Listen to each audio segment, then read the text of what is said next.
tap it and put these different things on the screen or my screen. Oh no! Are they starting to do like the Instagram live? I think so. That's what it looks like. Yeah, YouTube does that now too. Wait, are you on YouTube? Is that what you're looking at?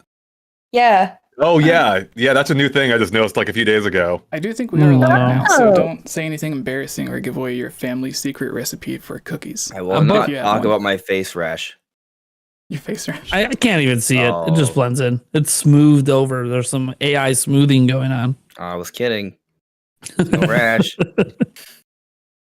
I thought it was just your whole face. So I guess we are ready now. If everyone else is ready, people in the chat are here. We have 87 people that was waiting on us. Thank you so much. And yeah, it's the Hylian Gamescast episode 190. We're going to start off really quick discussing. Oh, why did it go blink again? That's weird. Okay, we're gonna like it's. We all got dehydrated right there. That's what happened. Yeah, we're gonna get the life sucked out of us. We're going to start off discussing the Tears of the Kingdom, the new trailer that just came out, maybe a little bit of Super Mario Bros. Movie, and where we think that may take Nintendo in the future, since it's apparently becoming the best, highest grossing animated movie of all time, not just video game related. Take that, Sonic. And yeah, I think Andre has to dip out sometime around there. And a couple of other people may have to, so by the time it's over, it may just be me at the very end, all alone in the corner. Who knows? But let's get to it. Episode 190 of the Hylian Gamescast. Let's start with you, Andre. Oh, okay. Tears of the Kingdom, I assume? Yeah, I guess. Yeah, we'll just get to it. Everyone's already been on the channel before. Everyone knows everyone. There's no need for really any introductions. I don't want to waste the time that you do. Well, we might need it because I'm currently known as Game Over Jesse on the stream. Yeah, and I am the Geek Apprentice. Well, I mean, dang it. Could you think of a better? And there is no Andre anywhere or Game Explain. Nothing. Doesn't exist. All right. I actually just I didn't even pick up on that. At least Nate was accurate. Again, yeah, mine was correct. What I was talking about earlier was the way that I had it set out for like test things. This is just like where I was assuming the cameras was going to be, and then I was going to try to switch it. But we ain't got time for that. So yeah, Andre, it's all good. Tears of the Kingdom. What would you say was the most surprising or shocking things that you've seen in this final trailer, as they're calling it? Although right after it released, there was like a leaked commercial that had even more new footage in it. So I guess it's not the final stuff that we're going to be seeing. But yeah, what was the most shocking or surprising things that you've seen? And then the rest of you guys can think about what was yours, and we'll go around and everyone can mention theirs. So yeah. I think a lot of people are going to point to like story elements that surprised them. Of course, we got some officially new characters this time that may or may not have leaked beforehand. For me, though, the single scene that shocked me the most was that horse carriage scene where we see Link on the horse drawing the carriage with people inside it, especially since we get more context for what that could mean later on, where we see this like ragtag group of people like seemingly ready for battle. And that has me excited. And, not to mention the fact we see champions battling alongside Link too. It's like, whoa, I did not see this coming. So the combination of being able to fuse together all these crazy contraptions with the fact they can seemingly pair up with random Hylians in order to achieve your objectives, that has me excited. And they've only touched on, like, they've only scratched the surface, I assume, of what that could mean. But I'm just excited for the possibilities. That's what has me here. Like, it may be the same world, but they're allowing you to do so much more now within that world, and I cannot wait. Like, I'm so happy to see the ideas of Banjo-Kazooie nuts and bolts finally being appreciated now in a game like seemingly largely built around the idea of being able to create these crazy contraptions. And that's what has me excited. The possibilities for what all you can do, especially with fusing and working together with others. I love it. Was there anything that anything that you were expecting to see that didn't appear? No, honestly, I didn't know what to expect, to be honest. I was basing it on kind of the original, the final trailer for Breath of the Wild. I thought we might get even more story than we had here. I'm glad we didn't. I actually am very happy they went with a gameplay focus.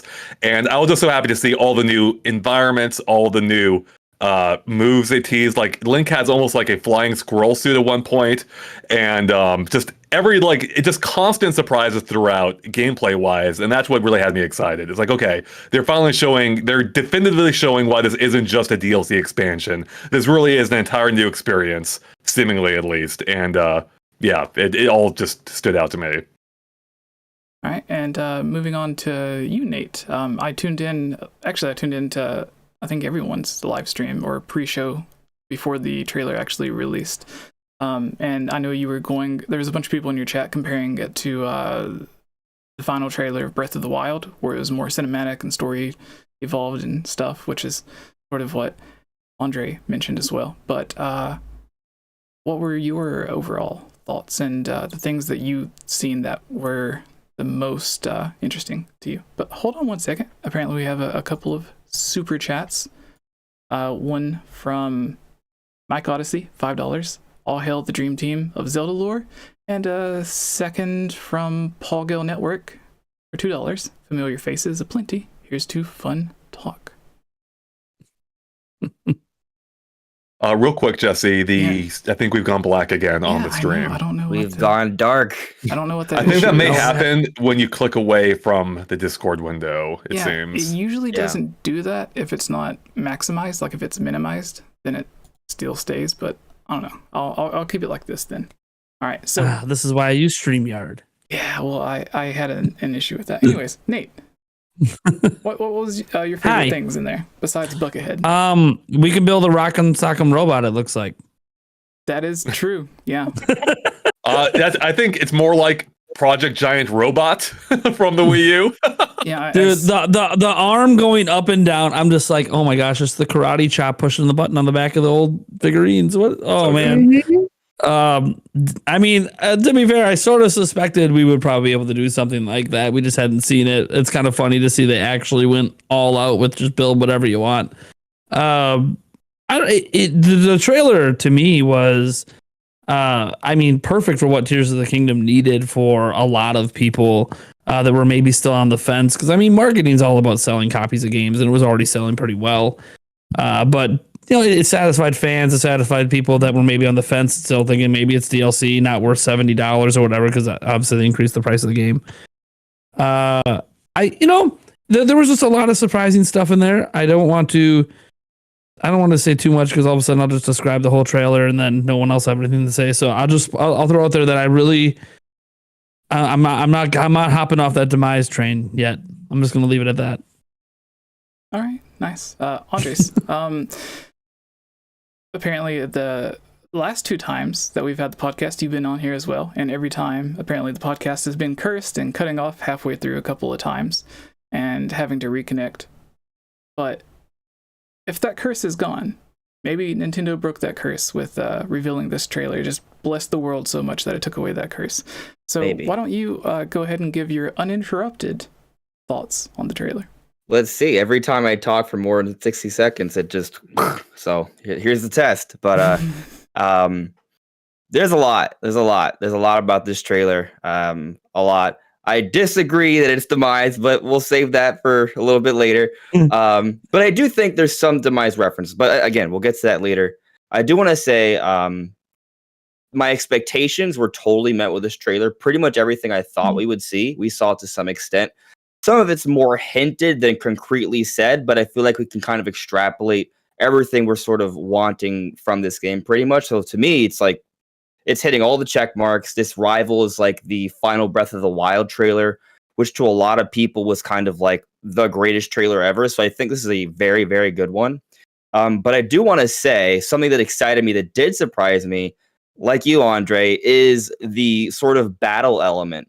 And what's interesting about it is it almost feels like, like you noted, like it seems like we can kind of engage in actual battles. Like it's almost like they kind of worked on maybe the AI of some of the NPCs a little bit, which is really interesting. And what's more interesting about it is that like every previous Zelda game, including Breath of the Wild, you would hear about a history of a war, but this is the first time where Link the Knight is playing a pivotal role in that war as you play the game. And that's really interesting to me. Yeah. That's all I'm going to say for now. Yeah, it does make me Yeah. wonder about the story. Like, I feel like we're gonna get more of a linear story that kind of progresses naturally, as opposed to just getting flashbacks. But we'll see, because the Breath of the Wild final trailer also played a lot of tricks on us too when we actually played the game. That's actually a good point. I also think- Go ahead. No, it's okay. Go. You got. I think the final Breath of the Wild trailer is almost, I feel like is almost not as great in hindsight because of the context for which those awesome scenes were presented in the game being just flashbacks largely.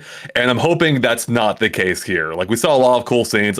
Thankfully, a lot that was gameplay this time, which inherently I assume can't be a flashback. But I do hope the elements that they did tease that did look cool, example, Hyrule Castle, for instance, I'm hoping that those don't appear purely in flashback form this time and do have more of a tie into the actual gameplay and story directly. Fingers crossed. Yeah. And you also brought up the improvement in the AI. I think maybe that was all born out of this idea that we're gonna have those characters fighting alongside us, like, the replacement champions. You know what kind of reminds me of? Remember in the Wind Waker how we had a couple companions for a few dungeons? What if these champions or maybe sages are being companions first for individual dungeons throughout the game? That would make sense. Like, for each region. Yeah, it could replace the item, like the get item in the dungeon thing. Yeah. Oh yeah, because it could be like a unique ability tied. Yeah, unique ability. That makes sense. Yeah. Oh. Yeah, it's actually for a video I'm working on, but it's I figured I'd bring it up anyways. It's all coming together. It's coming together. With the AI, I think they improved the AI of all the NPCs and side characters and stuff in this, mostly due to the fact that Breath of the Wild on Switch had to stay relatively similar to Breath of the Wild on the Wii U, and maybe the Wii U's CPU just wasn't powerful enough. Well, we know it's not powerful enough to run Breath of the Wild properly with all the slowdowns and drops in frame rates and everything that it has. But with it being developed specifically for the Switch this time, I think it can use those extra cores or the extra CPU power to control some of the AI, which before, like in Breath of the Wild, we would only see like maybe one NPC that we could rescue that would kind of be maybe fighting back, sort of. And in this one, it seems like we're going to have like a bunch of NPCs fighting around. Yeah. And even when you see them walking around the villages and stuff, like they're in different poses and like they're all wandering around, and it gave me a flashback to like Majora's Mask, where it seemed like everyone kind of like had the places where they needed to be. They were always active and being more dynamic. And I think because they have that extra CPU power, they're using that for this to make the world just seem more fleshed out or more alive. And I would say the thing that made me the most curious was we see like three. Is it three? I want to say there's like 3 different versions of Zelda that we've seen. Or it's like the normal Zelda from Breath of the Wild. Then there's like the Zelda with the ZOEY outfit, and then the tears and stuff. And there was the leak, not from the art book, so Nintendo ninjas, stay away. But from the voice actor for Daruk, I think it was the Latin voice actor, Spanish voice actor, mentioned that there was going to be some sort of ancestor to Daruk. And the only reason I could think of that would have an ancestor for Daruk in the game would be is if we seen a cutscene, which would make sense for how Ganondorf was originally sealed. And then in that cutscene, there are they have the champions just voicing second characters or their ancestors, and showing how those champions sealed Ganondorf. And I don't know if this is like a Zelda, like the same Zelda from Breath of the Wild, or that past Zelda that would have been there during that time. Because since we do know that leak is, I would say 90% true, there's no reason that voice actor would make up something that could get them in trouble. Yeah. But, yeah. You know, something else is interesting about that I noticed. Yes. This, by the way, may come up more in my analysis later, but you guys notice how we saw, Tebba's son is now taking his place, Tolan. But also we're seeing Riju a little bit more mature, at least more like Urbosa with her abilities, and then Sidon, or is it Sidon? I'm not sure, but Sidon. But anyways, there we go. But we're missing Yunobo. Like, where is he? No, we're not. Yeah, well, I agree. He's just very well hidden. Yeah, but he's there, but they did not show his face. So it kind of makes me wonder, has he matured a little bit? Does he look a little bit more like Daruk now? Did he grow out like a beard or something? Because if he's going to be actually fighting alongside Link like the other three are, then, you know, he's probably going to have a little bit of a character growth there, because he was definitely the coward in Breath of the Wild. That's very rude. He was the only one that would walk you up Death Mountain. That's fair. You know, point. maybe I'm not giving him enough credit, but I think he might even become more courageous in Tears of the Kingdom. Yeah. And there could be some flashbacks to prior Gorons that somehow relate to that.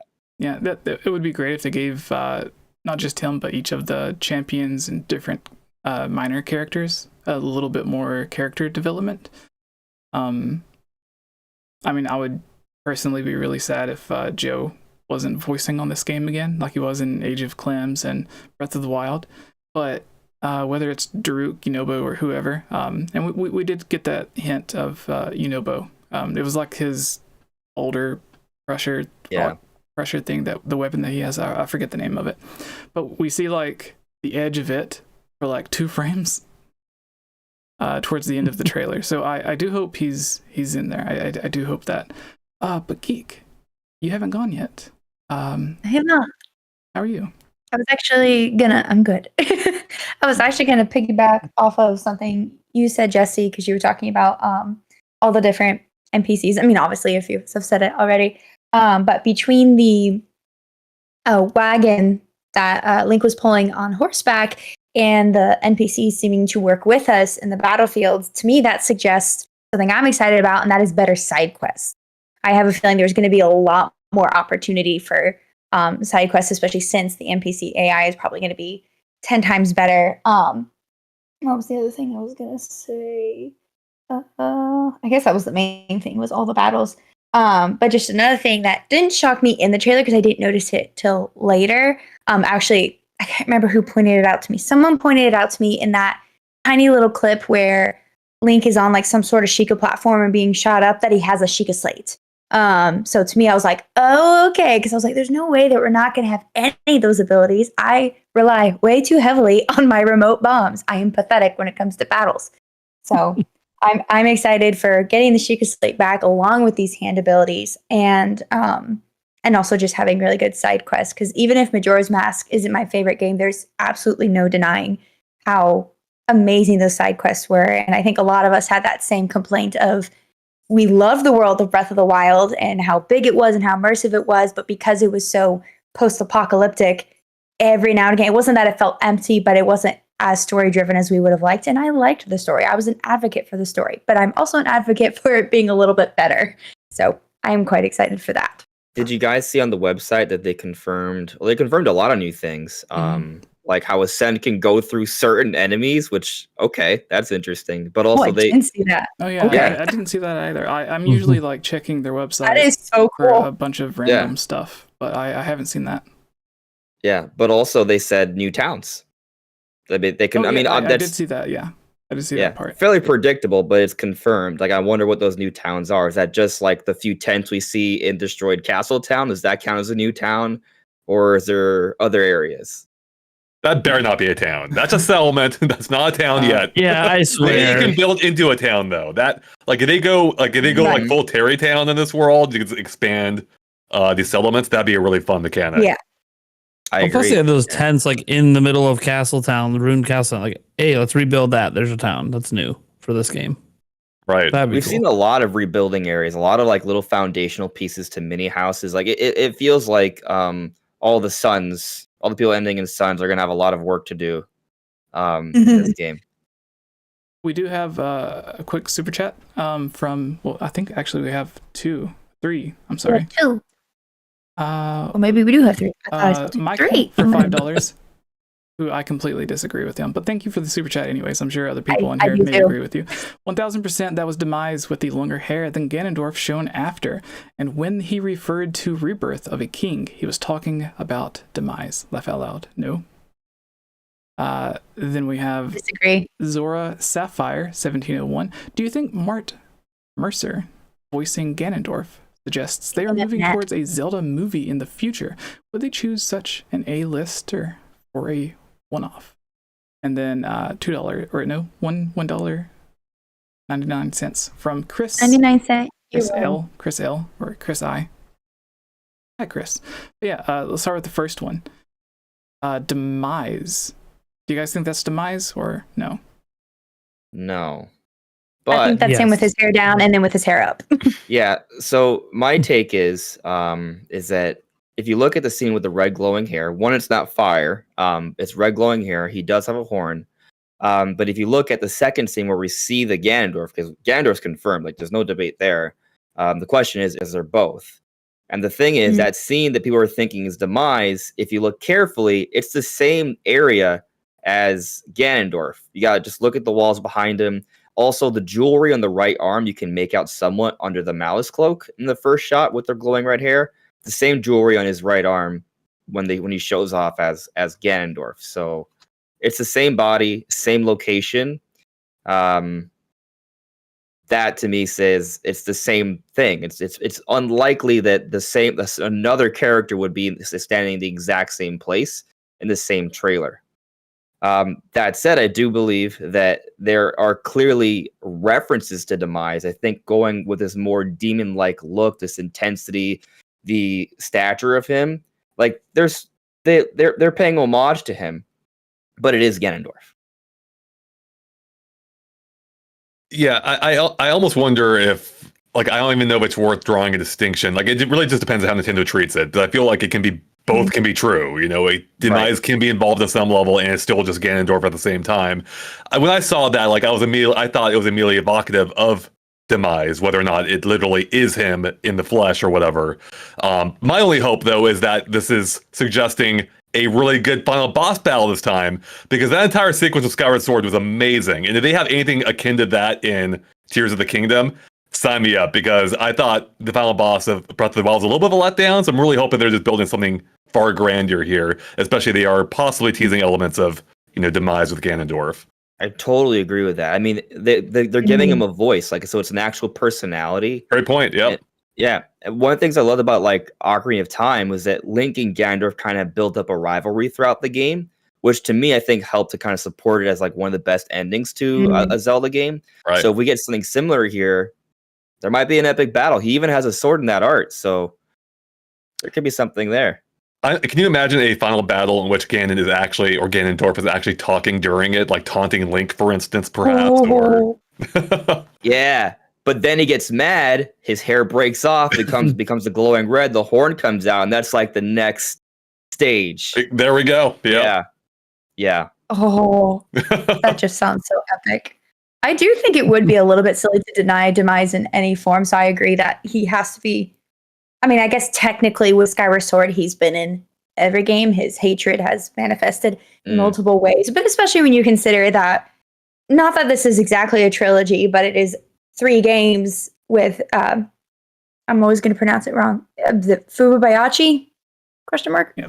Yeah. Wasn't he? Close enough. Yeah, it was him for Skyward Sword, Breath of the Wild, now this one. So it would be surprising to have all those lore elements, because it seems like he really wanted to focus on the lore a little bit more, which pleases me greatly. It does seem like, you know, they're having those loose Skyward Sword connections, even Breath of the Wild, and it kind of feels like, even at least mechanically, Tears of the Kingdom is evocative of that too. The whole sky thing, of course, for instance, skydiving, all that. So it wouldn't shock me as well if they are like kind of trying to tie in these games, which is interesting. Feels like a trilogy. Yeah, it kind of does, and which would literally putting Phi's theme in Breath of the Wild. Yep, and it helps explain why that was the only one of the only ports we have on Switch, at least of the 3D games. You know, being Skyward Sword HD. So yeah, I do really quick, since we're on the topic of the trailer and talking about it, I do want to. There's a new description that the website put out for Tears of the Kingdom on one of their sites. I don't know which exactly one it is, but I have it here on the screen for everyone to look at. It says, set out for adventure in a transformed and expanded Hyrule. Find new ways to explore, create, and discover on an epic journey fueled by your imagination. And then with the sky, Link begins his journey on one of the many mysterious floating islands. So I think that's like a big spoiler for the very beginning of the game, because if it says that we begin the journey on a mysterious floating island, then a lot of people thought we would begin the game with somewhere close to the first teaser that we've seen, where it was just Link and Zelda exploring in the cave before everything goes bad. But this implies that we're going to be starting off in the sky. But yeah, floating islands have suddenly appeared in the skies high above Hyrule. It's there our hero will have to gain new abilities before returning to the surface world to begin his epic adventure. So wherever we begin in the sky, that's where we get the abilities. But I would imagine we would have got the ability thanks to the Zonai hand deep down below a cave. But maybe we don't access that specific cave from the ground below. I don't know. Well, it's kind of I think one way to look at it is because we saw the gameplay thing, it was pretty obvious that if you paid attention to when Aonuma was on the Sky Island, that a lot of the Sky Island had already been done before. So like it might have been the starting area already that we were looking at. But I think when you say like Link begins his journey, I think that's when we as people get to start the journey with him. I think there's still an opening cutscene that explains his arm getting messed up and all that stuff. So as much as it might chagrin some people, that underground stuff might actually be the beginning of the game. We just don't get to play it. We just get to watch a little opening cutscene that leads us to when the game begins. Right. Yeah. Sorry. No, I was just gonna say, I think we're probably getting a pretty extensive opening cutscene. Like this trailer, I think has more pieces of that opening cutscene. But I also think that underground area we will eventually get to explore. It might be changed, destroyed someone in some way. It may not look exactly the same. Kind of like how we can explore destroyed Castle Town. We can't see the modern or the healthy version of Castle Town a long time ago, but we can still explore it in some way because it's an open world. So I think we'll be able to get down there. It just might not look the same as the opening cutscene.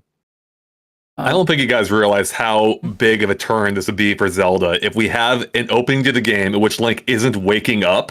This is radical. This is a huge But change. they're still gonna have it though. It'll be cutscene, then he wakes up. Okay. Well, I think But what to happens, be fair, they usually don't start with an opening cutscene, so it's crazy. Yeah. They usually have that that story sequence, Yeah. I hope it's not him waking up from getting his butt. I mean, I think he does wake up from getting his butt kicked in the beginning. That was kind of Breath of the Wild too, in a way. It It is took 100 years. Yeah. right. Maybe this is just a couple weeks. I don't know. He's got like a black eye. Yeah, and a broken arm. That would Yeah. be so funny. Yeah. So this bigger guy just beat me up. I love the Now idea I'm of you the just start side. like completely broken, you just slowly heal over the course of the game. Your legs start working, your arms start working after being recovered. That is funny. It does kind of make sense though, because it would explain why he has 3 hearts again. Good point, actually. Yeah, there we go. Yeah. There's something interesting about the 3 hearts thing that I want to mention in a second. But first, before it skips fast, Nicholas for $10 says previous trailer shows opening the big door from inside a floating structure. This trailer shows the same outside structure, but with the view from outside. I think Tuto is in that giant floating tower. Tuto. Is that like an autocorrect or a typo for a character? Tiba? Tuto? It's Tuto. Does anyone know? Can you comment again and explain what you mean by Tuto? Tutorial. He said tutorial. Okay.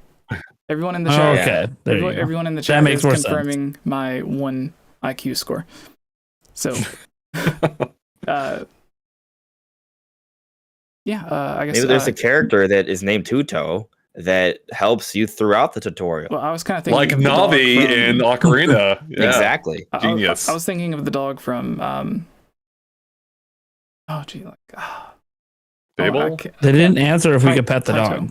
I'm They- a little oh, upset I yeah. didn't get that answer. They know that's going to be a social media moment. They don't need to advertise it. That's going to blow up when the game's out. That's a good Okay. point. Yeah. Whenever I read Tuto, I thought of the dog from Wizard of Oz. Yeah, the Wizard Chat of Oz. is saying yeah. that. Yeah. But earlier, a few seconds ago, when you mentioned the Three Hearts thing, apparently somewhere, I don't know if it was the leak trailer or not the leak trailer, the new Commercial? ad, the new commercial advertisement think or so. in the trailer, but someone said that there was like 16 hearts all in one row or something like that.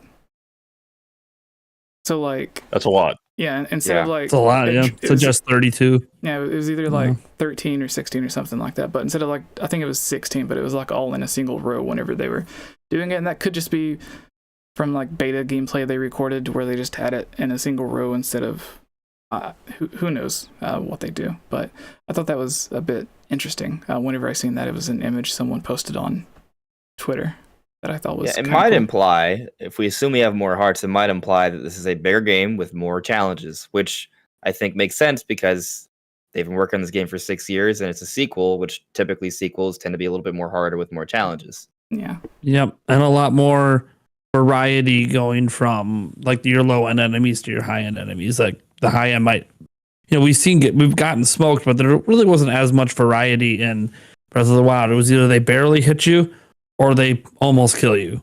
And that was like the range. Pogo Network for $2 says this will also be the oldest Link we've ever had. I think it would be technically. Well, yeah. technically, it I wasn't mean, the you could argue oldest Link in Breath of the Wild was so- already the oldest, 100 years. Already, I guess 170 technically it's a direct sequel. If it's the same length, then technically yes. Actually, hold up. Yeah, What about there's the another skeleton Link from Twilight Yep. Princess? Oh, Yeah. The that- oldest. that is true. He's the oldest. I get okay. Oldest non-reanimated. We have another 550 from a Patreon supporter, DragonShi26. Says, does the merchant tents in Hyrule Ruins imply rebuilding the town?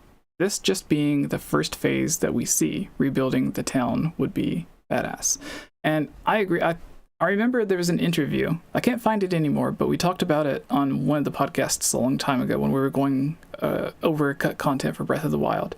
And there was an interview with Al Newman where he mentioned that the world would evolve or change and as you progressed through it, which implied like maybe after you save a settlement or clear out some bokoblins, then you can start rebuilding in that area. I think The Witcher did something similar in Witcher 3 to where you could kind of rebuild or clear out areas and then more things would come up with quests and he made it seem like that. And like the world would be like dynamic and changing as you went through the game or whatever. But we really didn't see that except for Terrytown. But I don't think he was talking about specifically just like that one side quest. I felt like at the time he thought that it was going to be implemented into the full game instead of just a side quest. And I think with this, because we know a lot of the cut content ended up coming back as DLC, and then a lot of the DLC, when they had too many ideas for DLC, that's when they started on Breath of the Wild 2 or now Tears of the Kingdom. So I think that could have been held over all the way from those beta phases and those early interviews and being implemented now. So yeah, I think that's definitely what we see going on, because we also see Hateno Village being mushroomified, I guess is the best. You're all big Mario movie fans. Yeah, they're all big, There you go. big Mario movies. Another $10 from Mike Odyssey. Link is woken up by a figure and is told he needs to unlock the 4 first abilities by completing some task. He completes them, then jumps, and we get the logo similar to Breath of the Wild. Maybe. No idea. Sure. Yeah, Yeah, it's possible. maybe. As plausible as any idea. If you know something we don't, let us know. To support that world thing too, when he did the gameplay presentation, he mentioned something about being able to like we could affect the world with our imagination or whatever. And obviously you just jumped to creating things, but that to me also felt like the world would change, not just we build like our little one-off, use case ships and mechs apparently. So and obviously we've seen a lot of building materials everywhere. Everyone's already noticed that. It was almost a bit weird that they didn't like show that we can actually rebuild something. They just keep making references that it is possible. But I also think that might be one of those things that they just really want people to discover once you dive in. Is like, hey, you think this game, like you're all excited, story and the weapons and the fusing and all this crazy stuff. Oh, and by the way, when you're done with the game, Hyrule is going to look completely different, and it might look different depending on whose game you're looking at, depending on who did what. And that could be really interesting. I don't want to spoil too much about my theories, but I'm going to say I suspect that Recall might have a lot more application than we realize. Oh. Yeah. I actually think Recall is going to be one of some of people's favorites ability by the end of the game. Yeah, people love time in Zelda games, so there might be a bit of yeah, not in real life. Only in Zelda do we like time. Yeah, exactly. Yeah, I mean, if I could recall and go back a little bit in time, that'd be great. That would be useful. Yeah, I mean, imagine you drop a drink. Oh, darn it! Oh, recall. Yeah, that'd be sweet. No worries. Yeah, Link's wasting the potential. I don't need the force. I just need to recall things. That's it. Exactly. In the one the time, chat, my cat dropped my Switch and I broke my Joy-Con. If I had recall, your cat dropped your Switch. Yes. It was on the desk. She jumped and she didn't realize that there was there, so it tumbled, and one of the Joy-Cons, it lost the ability to click in. We're getting a little bit behind on the super chat, so I apologize for those who have super chatted. Casual Noob Gamer just donated $2 more, mentioning that we skipped past his super chat of $10, which I completely missed. I apologize for that. He says there will be mini Zeldas from different games in different dungeons that must be saved by Link to obtain the tears that will be assembled like DBZ balls to bring Tears of the Kingdom Zelda back to life after she dies. I don't know how I feel about. I think that the tears are more associated with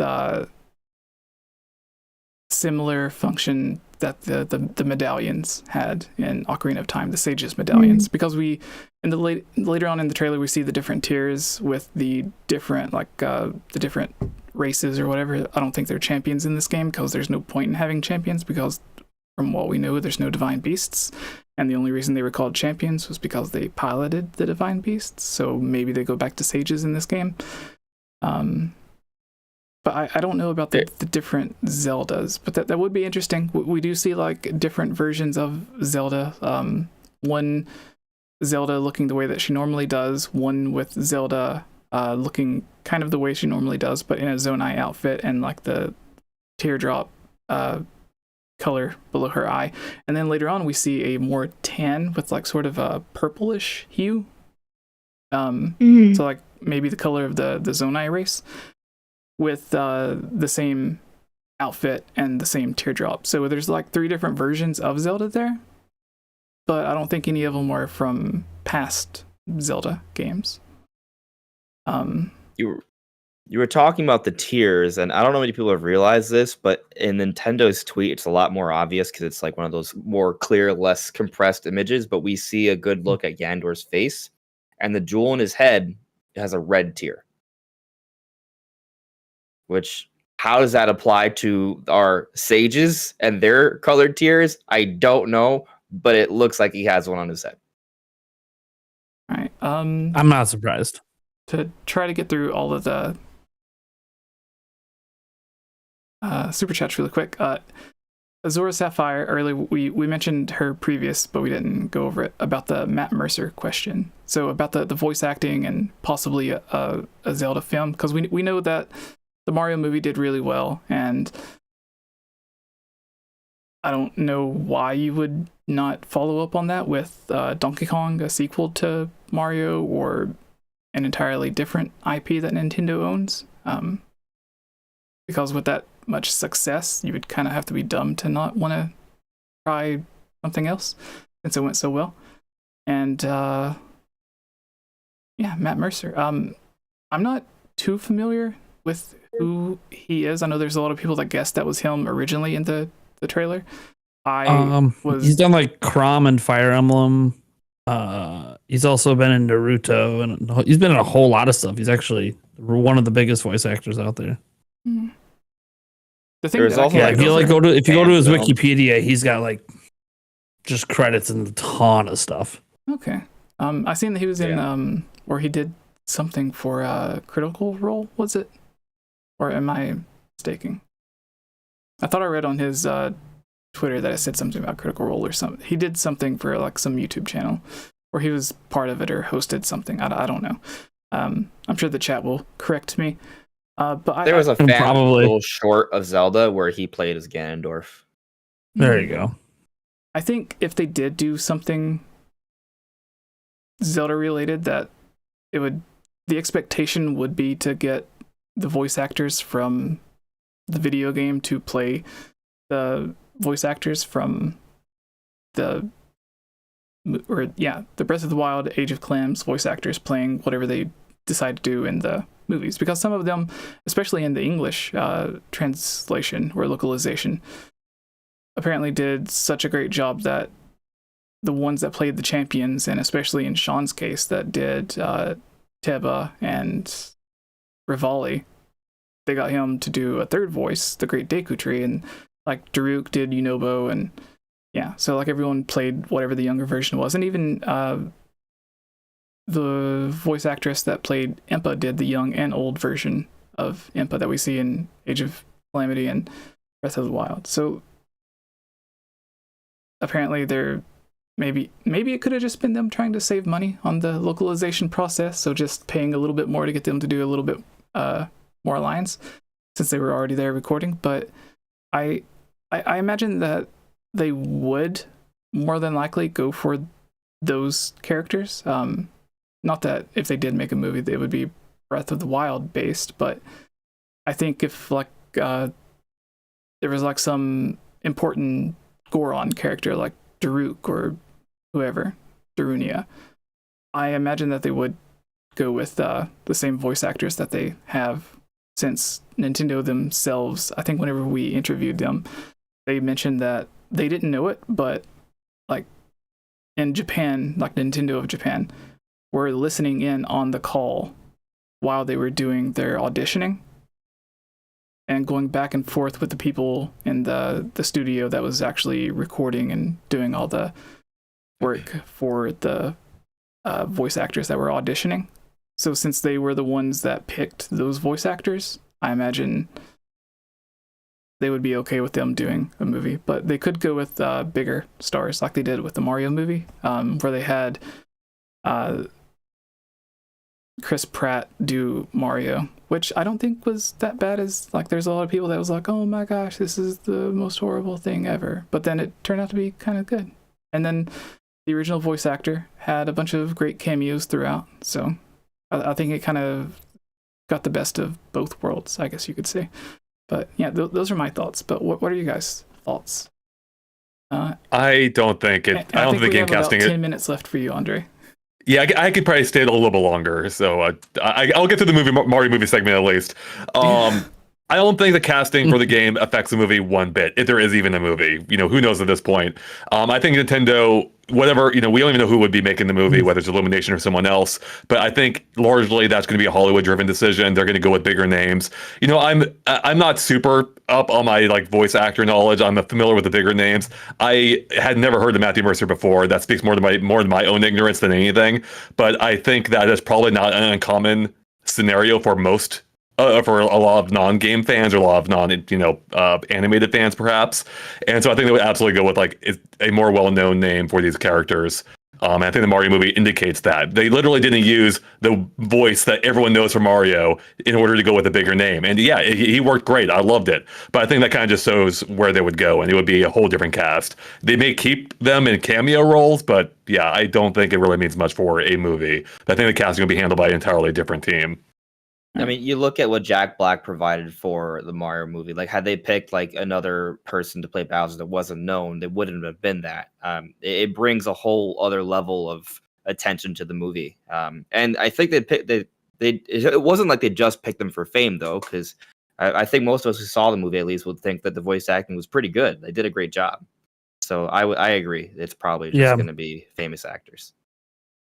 Yeah, I kind of look at, you look at what the Mario movie is doing. It just crossed 500 million. Now it's the best video game movie ever in terms of box office. Obviously, we already know that it's in 8 days. Yeah, and it's already ahead of all animated films so far. But we'll see where that settles in with the long-term box office. But I think they feel like going with those bigger names was also a help to advertise the movie to maybe not necessarily Nintendo fans that were probably going to check it out anyways, but a broader audience of parents and stuff like, hey, I know these people from some of my favorite movies when I grew up, School of Rock and, you know, the Guardian of the Galaxy movies and, you know, Jurassic Park or whatever. So then they just go, oh, well, then this might be entertaining for me too, to bring my kids to.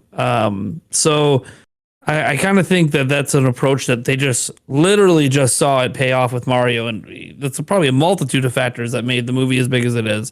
And I think they just go, yeah, we're not going to go away from Hollywood to do that. And I know that does irk some voice actors that happens, but end of the day, it's about making the money. And Nintendo has $1 billion movie on their hands, and they're going to do it again. I will add a little caveat though, because sometimes Nintendo might not think it's worth going that big for other franchises, and that may include Zelda.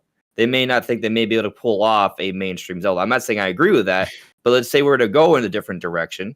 Maybe they do like an anime film or something that doesn't hit like all the big cinema. It's more like a Studio Ghibli kind of thing, which I think a lot of us really like. Maybe then that could be a scenario where they would bring on some of the actors from the games if they were, because some of them do anime work already.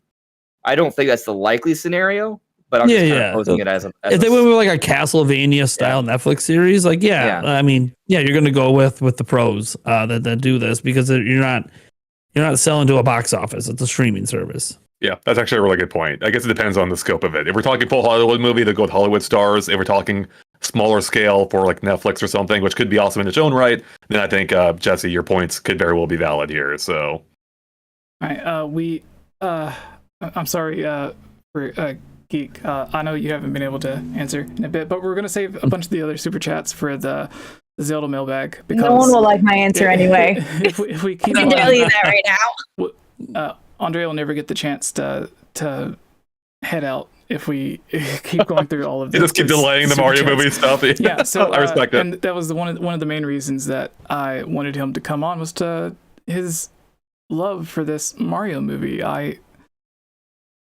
don't know. I feel like Nintendo should have hired him as head of PR for promoting this movie. So yeah, I wouldn't have minded. Super Mario movie. We will try to get through this topic as quick as possible. But yeah, starting with you, Andre, since you're the fanatic here. I've seen the movie twice. How many times have you seen it? I'm at 4. I'm about to see a 5th showing today. Later. That's not where I have to go, though. That's later tonight. Way later tonight. Do we need to take you to like a meeting? And you might have to. Yeah, I usually don't see movies too often in theaters, despite how many times I saw Avatar: The Way of Water. But yeah, this movie, I don't know. It hit a part of my brain that I don't think has ever been hit in this way before. And I won't belabor the point too much, because I've talked endlessly about this on my own channel and on Twitter, but it just, like, this is the movie I've wanted to see my entire life. Like, you know, I grew up with Mario. I saw the 93 movie, which was a huge disappointment, especially as a kid. I can enjoy it now on like an ironic, detached level, but as a Mario adaptation, it's god awful. There's no defending it as a Mario adaptation. And so to see Mario so beautifully realized, even in what some might say a safe way, I think has just been just fantastic. I love seeing the Mushroom Kingdom up on the screen. I love seeing Mario with more personality. I thought the voice actors by and large did amazing with the roles, and it just like seeing Mario, you know, on the big screen. It's so beautifully animated with the characters interacting in ways we had never seen them interact before. Like seeing like the love, especially Mario and Luigi have for each other, has never been captured better, and I love that. Like, it is so well done, and yeah, I'm just so happy that we finally got the Mario movie that I think, you know, a lot of us were hoping for, and seemingly the audience is receptive to that, because again, it's the biggest video game movie of all time now in a week. So I can't wait to see what's next, and I'm so happy that we have this finally now after, you know, waiting 30 plus years for it. Let me ask you a quick question, Andre. Yeah. You've seen the movie 4 times. Someone told me that they saw a very subtle Zelda reference somewhat early on to the movie. Can you confirm or deny this? I remember this. Okay, hold on. I feel like I may have heard this, but I may have to be reminded of what it was. I myself, I haven't caught any Zelda references. I'm looking everywhere for the Easter eggs, and I didn't see anything myself. So maybe it was a 𝗙𝗹𝗏𝗏 thing. Maybe. Do you remember what it was or what they? They didn't want to spoil it for me. Okay, yeah. If it's there, I was it's okay with being 𝗙𝗹𝗏. spoiled. But To not spoil anything, to say what scene it was in or anything that it related to, I don't think it was necessarily a Zelda exclusive Easter egg or hint. I think it was something that more so hinted to an overall larger world, is what I'll say. Yeah, I mean, we have one of the commercials, one of the first trailers that Peach talks about how there's a lot of galaxies out there or universes. Like, I feel like that's enough of a tease already that leads. There's a lot of open doors. Yeah. Yep. And I think they did a great job with it by making like Mushroom Kingdom separate from actual real world Earth. That way, if they do go to another universe, then it's like, well, why were the land of Hyrule and the land of the Mushroom Kingdom not interacting before? And it's like, well, because they were separated by different universes, and you needed like whatever travel through these gateways to get to them, and that's why they were separated before. And unlike some shows or movies where they just have like the land that they're trying to hint at directly next to it, but then make it also seem like they've never interacted before, which doesn't make too much sense. Like they're just throwing it in there for fan service at that point, where I think they kind of went about it with a smarter way with this one. But I think the reason that this Mario movie ended up so well, we know in the 93 Mario movie, Nintendo had literally nothing to do with it. Even the people that wrote it had nothing to do with Mario. I think the story goes the director or the writer played part of the first level of the first Mario game and was like, okay, I get it. And then wrote the movie based off of that. Whereas in this movie, I remember there was an interview like when it was first announced. And I think they even brought up that first movie. I don't know if it was someone from Illumination Studios or if it was Miyamoto himself. Actually, no, I think it was someone from Illumination Studios because they referred to Miyamoto. So I think they said that it was in the contract or whatever that they had with Nintendo that Miyamoto like is in charge of everything and approves everything. And even at the very last minute, if the movie's like 99% complete and they've already spent $90 million making it, Miyamoto still has the final decision to be like, okay, I'm not getting good vibes from this, I'm going to pull out, and it's canceled.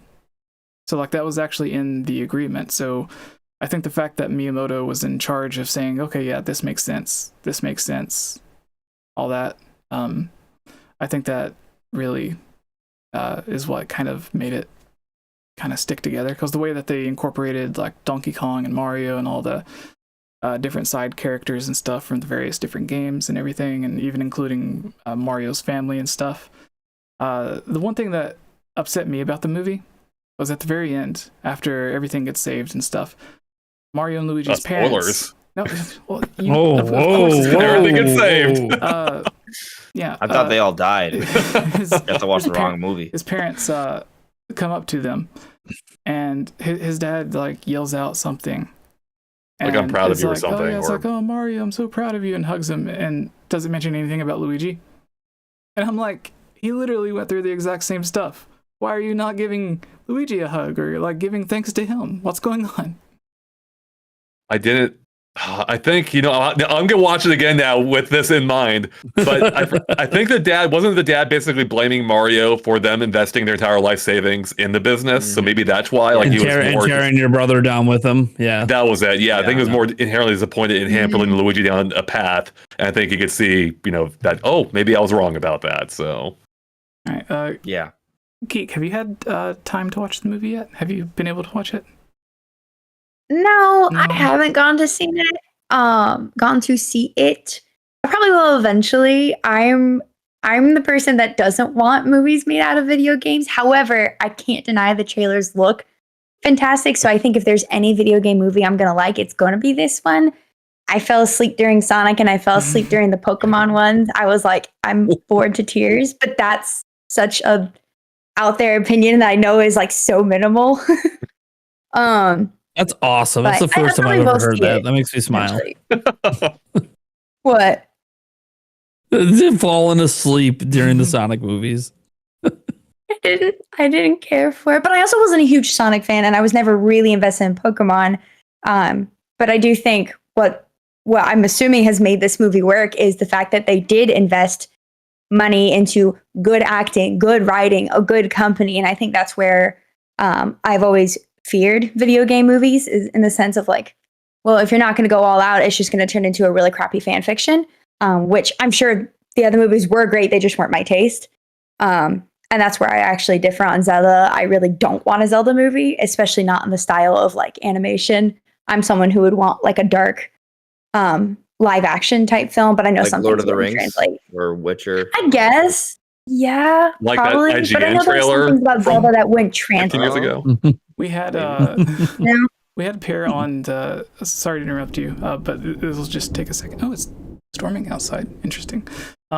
We had Pear on here. You I was were going here, to play the Nate. Song of Storms beforehand. Yeah, you were here Right. with us, Nate. Whenever we had Pear on the last time that he was on, and I asked him about that April Fool's trailer, and like all the controversy that came along with it. It was a very interesting discussion. For those that don't know, there was tons and tons of death threats sent to IGN for making a fake April Fool's Zelda trailer.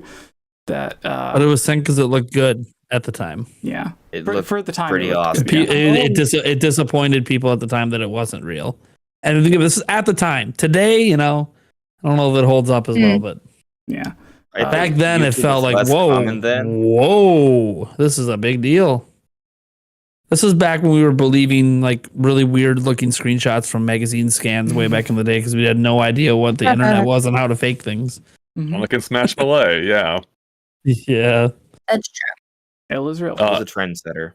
Yeah, I'd be curious to hear more of what Pear had to say, but I worked at IGN during that period when the trailer came out, and I remember we got an email. There was an email from like some mother who was like, she was so upset, and like to a degree she shouldn't have been, but I kind of understood it because her son was so torn up when he found out it was an April Fool's joke and not a actual movie. Like, oh man, I feel bad for this kid, like, but it did look legitimate back then, and Yeah, can see back why. then, yeah. yeah. There's a funny video on YouTube. I'm sorry, we'll get right back to you, Geek. But there's a funny YouTube video. I think there's like 2 or 3 parts to where, if you all know who Greg Miller is, from he used I to was be at roommates with IGN him. as well, and then Nice. kind of funny now.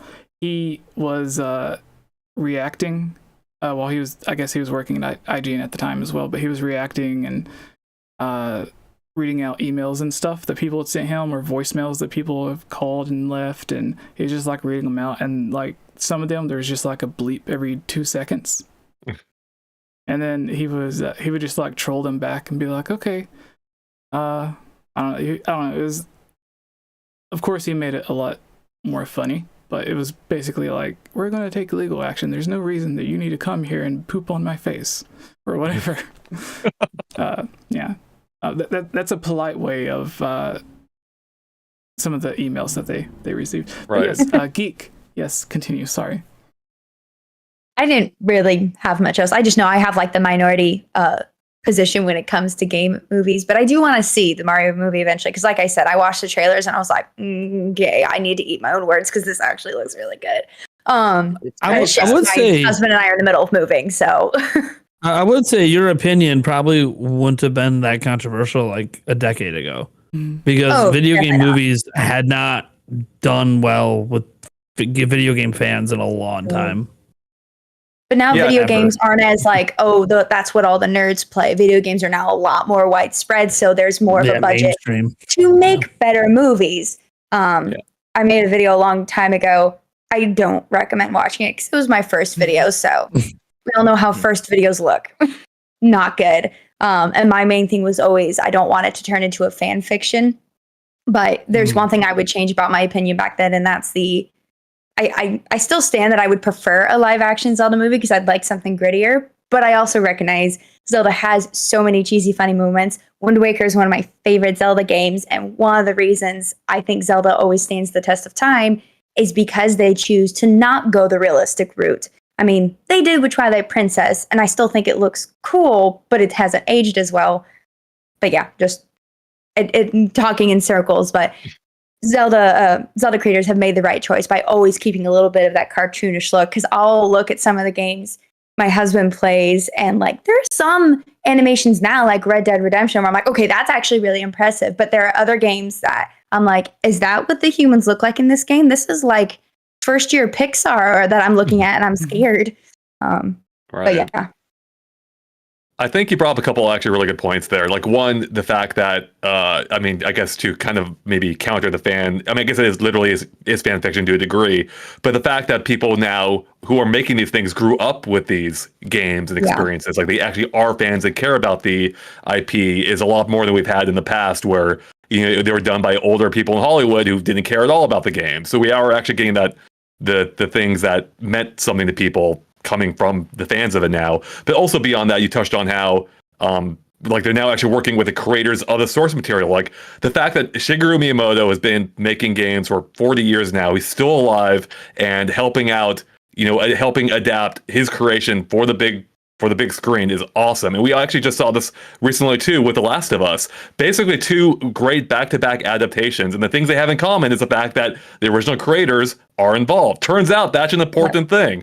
So I'm hoping I hope that's a lesson Hollywood takes away. It's like, yeah, we can help provide insight into how to make a movie, but ultimately it needs to be driven by the people who are familiar with the source material. And I hope that's what we see moving forward. Because we see the same thing with book to film adaptations. Well, the more the authors involved, usually the better the series or film turns out. Right. With you mentioned The Last of Us. One of the things that I think made that show more interesting to me was that the main voice actors that play the characters within the game had somewhere between like side character roles or more prominent characters that were focused on for 1 or 2 episodes. So I thought that was nice that they got the actual people that played the voice actors, because I used to think with like Uncharted, Nathan Drake, his voice actor looked exactly like him when the game was first made. Right. Of course, that was like 20 years ago. So now he looks like a 20-year older version of that same character. He can play Sully now. Yeah, exactly. But I seen that they also had him. They cast him in one of the scenes where they're in like a hotel or something. I haven't watched the movie, but I like that they did that with. And it's the same with the Mario. They had the original voice actor do a bunch of side characters and some of the more prominent side characters. So that I thought that was kind of neat that they weren't just like, okay, we're completely replacing you. Because Charles Martinet has done a lot of other great voice work as well. I think he did one of the main dragons in Skyrim as well, right? Which is completely different than the high-pitched Mario. So.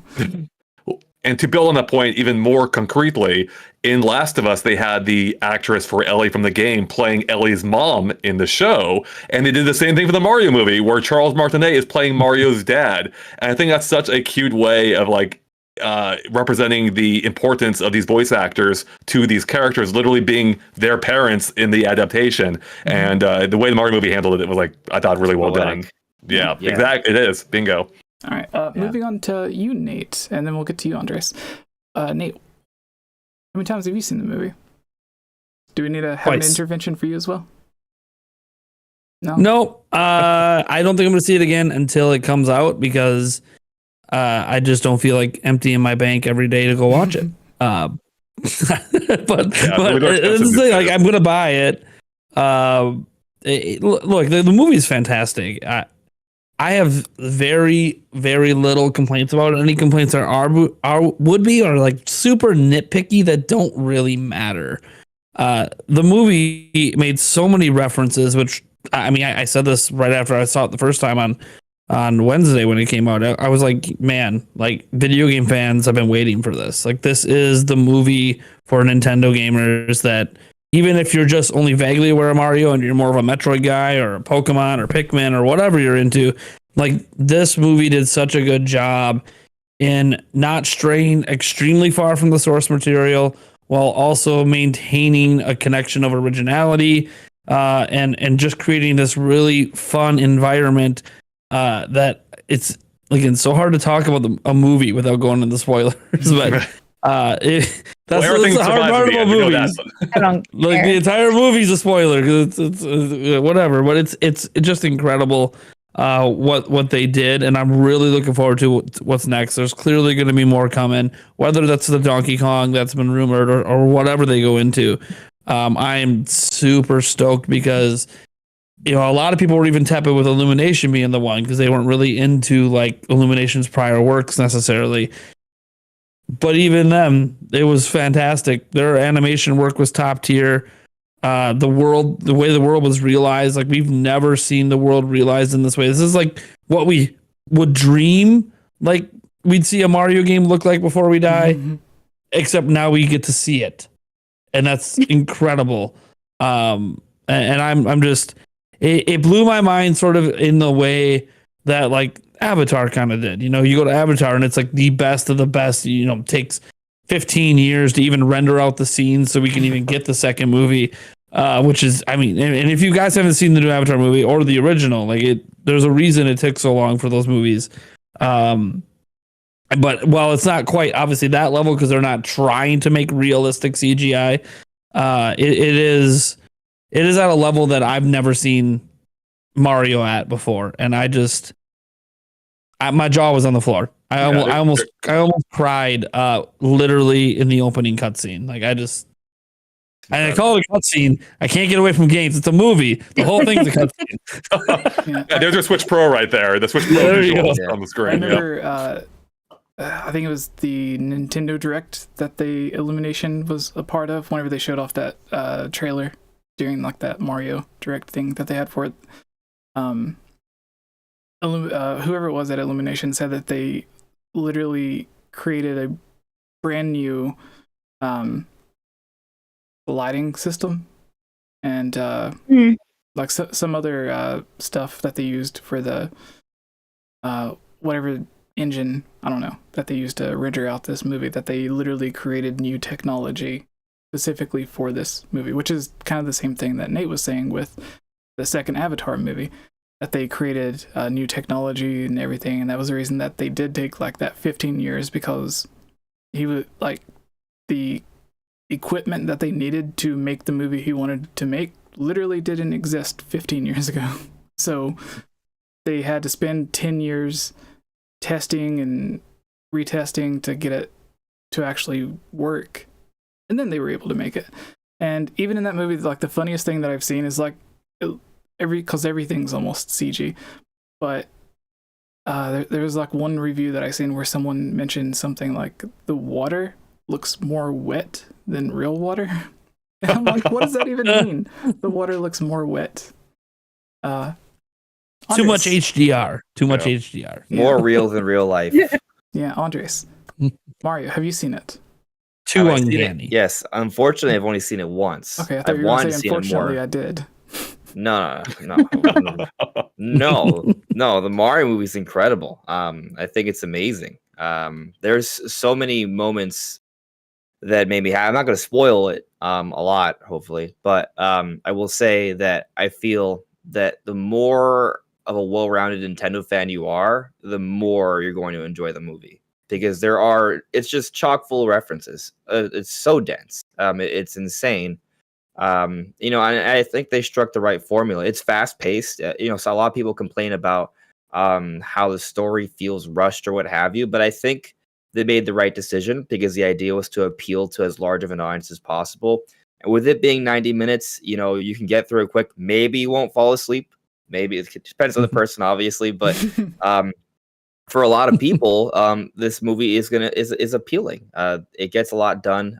For me, even though maybe they didn't spend a long time on building each character, what they gave us, I adored. Again, I don't want to spoil anything, but like seeing the relationship between Mario and Donkey Kong, I was almost in tears. Like that was just an amazing moment. The relationship between Mario and Luigi, for me, it did pull at my heartstrings, because I have a brother that's about my age. We have kind of like a Mario and Luigi relationship, so like that hit me really hard. I thought Peach was done incredibly well. Bowser, they added layers to Bowser that we haven't seen before, but it fits. And I feel like the movie does a great job just adding more to the Mario universe. So yeah, if you're a Nintendo fan, you got to watch it. Unless you hate I actually Mario think and Donkey Kong. piggybacking off of what you said and what Nate said about like both the spectrum of appealing to a broad audience of people who are big Mario fans and appealing to people who maybe aren't Mario fans. That's actually part of the reason why I am more inclined to potentially go see it, is because I actually grew up watching Mario, not playing it. I have 2 older brothers, so there was no I'm Luigi, my brother's Mario. They were Mario and Luigi, and I was the one that got a controller, and they told me it was plugged in, and it wasn't, and I fell for it. You're the I was that child. You're the third wheel. You're the third wheel. I was. To be fair, I'd play a game, die, and scream and cry, and then they'd get their games taken away because I had a tantrum. Don't know how that works. So I understand why they didn't want me playing. But I grew up watching Mario, the mainline games, and I actually was a bigger fan of like Mario Party and Mario Kart. And seeing the first trailer that like showed Mario Kart in it, I was like, oh, so I could get into this, even though I'm not like a huge fan of like the mainline Mario games. But I could also see why people who maybe don't know hardly anything about Mario would be like, oh, it's a little too fast, or they sped through the story. It's like, well, it's because you don't play Mario. But it's entertaining enough for littler children or just children in general. But if you know Mario and you grew up with Mario even as an adult, then of course it's going to appeal more. So I do appreciate that they're trying to reach a much broader audience, and therefore many levels of Mario fans can enjoy it. Definitely did reach a much broader audience, because my older brother, he was always like captain of the basketball team and like prom king, like really preppy, popular kid throughout middle school, high school, and college and everything. And he went to see it, and he even enjoyed it, even though he doesn't play video games or anything. Yeah. I was talking to him about it, and he said that he actually liked it. Like, he took his kids to go watch it, but he also really liked it. So I thought that was interesting note. Andre, before we have to kick you out, what Andres? Yeah. I just wanted to say that it's interesting that a lot of non-gamers are watching the movie. I've heard a lot of people like in my extended like family friend base watching the movie, even though they're not like big gamers. What's exciting about that, it's kind of like showing Nintendo's grand master plan to like get movies and bowl games to bring people to play the games. That's gonna happen, especially with these kids. And if Nintendo announces another Mario game within the next year, I mean, people are gonna play that. Yeah, especially if it's like a Mario Donkey Kong crossover that we kind of see in the movie, or at least in the trailer. I want that. Even I interviewed my parents on the channel who saw the movie, and they're not huge Mario fans. They only know of him through me growing up, of course, so they're somewhat familiar with the character, and they love the movie, even if they didn't get every reference. They had a blast there. My mom could barely sit through anything, so. Right, Andre, I'm sorry for keeping you about 20 minutes over, but before Bowser comes and kidnaps you, would you like to let everyone know who you are and where they could find more from you? I think I have links to everyone's profiles in the comments below as well, but for those watching or listening, go ahead. Sure, I'm Andre. I run the channel Game Explained. We do all kinds of video content over there for everything Nintendo, including the Mario movie recently, Super Nintendo World, Tears of the Kingdom. Real quick, that just reminds me of just how good of a year it is for like Nintendo fans. Like, we're getting theme parks, we're getting movies, we're getting major sequels to games. Like, it's an amazing time, so it's super exciting over on the channel. We're covering all of it, and it's been a blast talking about that with all of you here. Well, thank you for coming on, and I hope to see more of your Mario thoughts in the future. Oh, there'll be plenty more. So thanks for having me, and hopefully I don't screw up your. Yeah. If Illumination and Nintendo does do a follow-up to Mario, because this was one of the questions that I had planned after we got done talking about Mario, but since you're going right now, really quick, what do you think the follow-up to this Mario movie will be? Will it be something entirely new? Will it be the Donkey Kong spin-off? Will it be the Luigi Mansion spin-off? Will it be a second Mario movie? What direction do you think they would go? Oh man, I think it's a tie between DK or Mario 2. I don't think we'll see another major IP yet. I think we're gonna see like a sequel or spin-off to this game before we see another IP adapted. But after seeing how well this cast worked, I kind of want to be Mario 2. But if it's Donkey Kong, I'm happy with that too. All right. Well, again, thank you for joining, and have a great rest of your day. Thanks, you too. Hope I don't screw up your OBS layout by leaving. No, see you guys. I have this planned out. Let's hope it goes well. All right. All right, bye. See you. Okay. Maybe it did. But I could do this. There we go. Most Almost there. there. And we're back. There we go. Two. Look at that. It just took 2 seconds. Yeah. So, I guess since the Mario side of things is done, what do you guys, I don't know who all has paid attention to some of the news lately, but there were some Zelda leaks that happened. One turned out to be like 90% true. They got like the day wrong and the time wrong, but other than that, there was a Zelda presentation for the new trailer, which we've seen, and then there was the other leak of the commercial? No, the Switch, the Zelda themed Switch. That The guy that got fired. Yeah, apparently Sure. Nintendo contacted GameStop and had him fired. Oh, we got an update on it. There was the leak of the art book, which Nintendo has petitioned or subpoenaed Discord to get the contact information of the person who did it. So it seems like the Nintendo ninjas are going harder than ever with all of these leaks. So They are out and ready to capture. It's really interesting hearing about the kids. I'm glad you kind of like brought it all up, because I heard about all the stories, but I didn't think about them all like together and like what it suggests, right? Yeah. And it's that Nintendo is not happy about all the leaks. There's been several, and what it really kind of highlights is that Nintendo was, especially now that we have the trailer, the final trailer. What it highlights is that Nintendo was being quiet, not because the game was bad, not because it lacked content, but because they really wanted to avoid spoilers. They want to keep it close to their chest, and it was a confident silence, and not, like a lack in confidence. So they were doing their best to be quiet, and people ruined it a little bit. I still think it's gonna be fine. I think overall, most of us are mostly unspoiled. We're gonna go into the game and have lots of surprises. But now that we have all the context for everything, it makes a lot of sense why they were quiet, and it makes a lot of sense why they're going at these people. So for me, having covered Nintendo for a long time, I don't really think they're behaving any differently with this game in terms of how they're reacting to leaks. I think there is a couple of key things to remember. The art book leak is the biggest leak they've ever had in Nintendo history to come from internal. Like it literally was an entire copyrighted book 3 months ahead of time. That they've never ever had a leak like that. They've been hacked before, and that's a totally different situation. Had leaks come from that, and yeah, of course they took legal action over that. But that leak was just unprecedented. So yeah, they were going to try to discourage those kind of leaks from ever happening again. The GameStop one, I thought there was an update on it, but I don't remember. Just off the original story for it. I mean, it was an employee from GameStop who attached his name to something from the GameStop backend system. You were going to get fired. Yeah. Like, GameStop leaks happen all the time. I've been involved with some of those leaks. The reason people don't get in trouble is because the people that are leaking it aren't the people that are putting their name attached to it. So you were going to lose your job. So like, I don't really feel like Nintendo treated this any different than any other time. It just so happened that, we know who leaked the SKU. We know who it is. Well, then, yeah, GameStop, that's not good. You know who it is too, because we know who it is. So you should probably do something about that.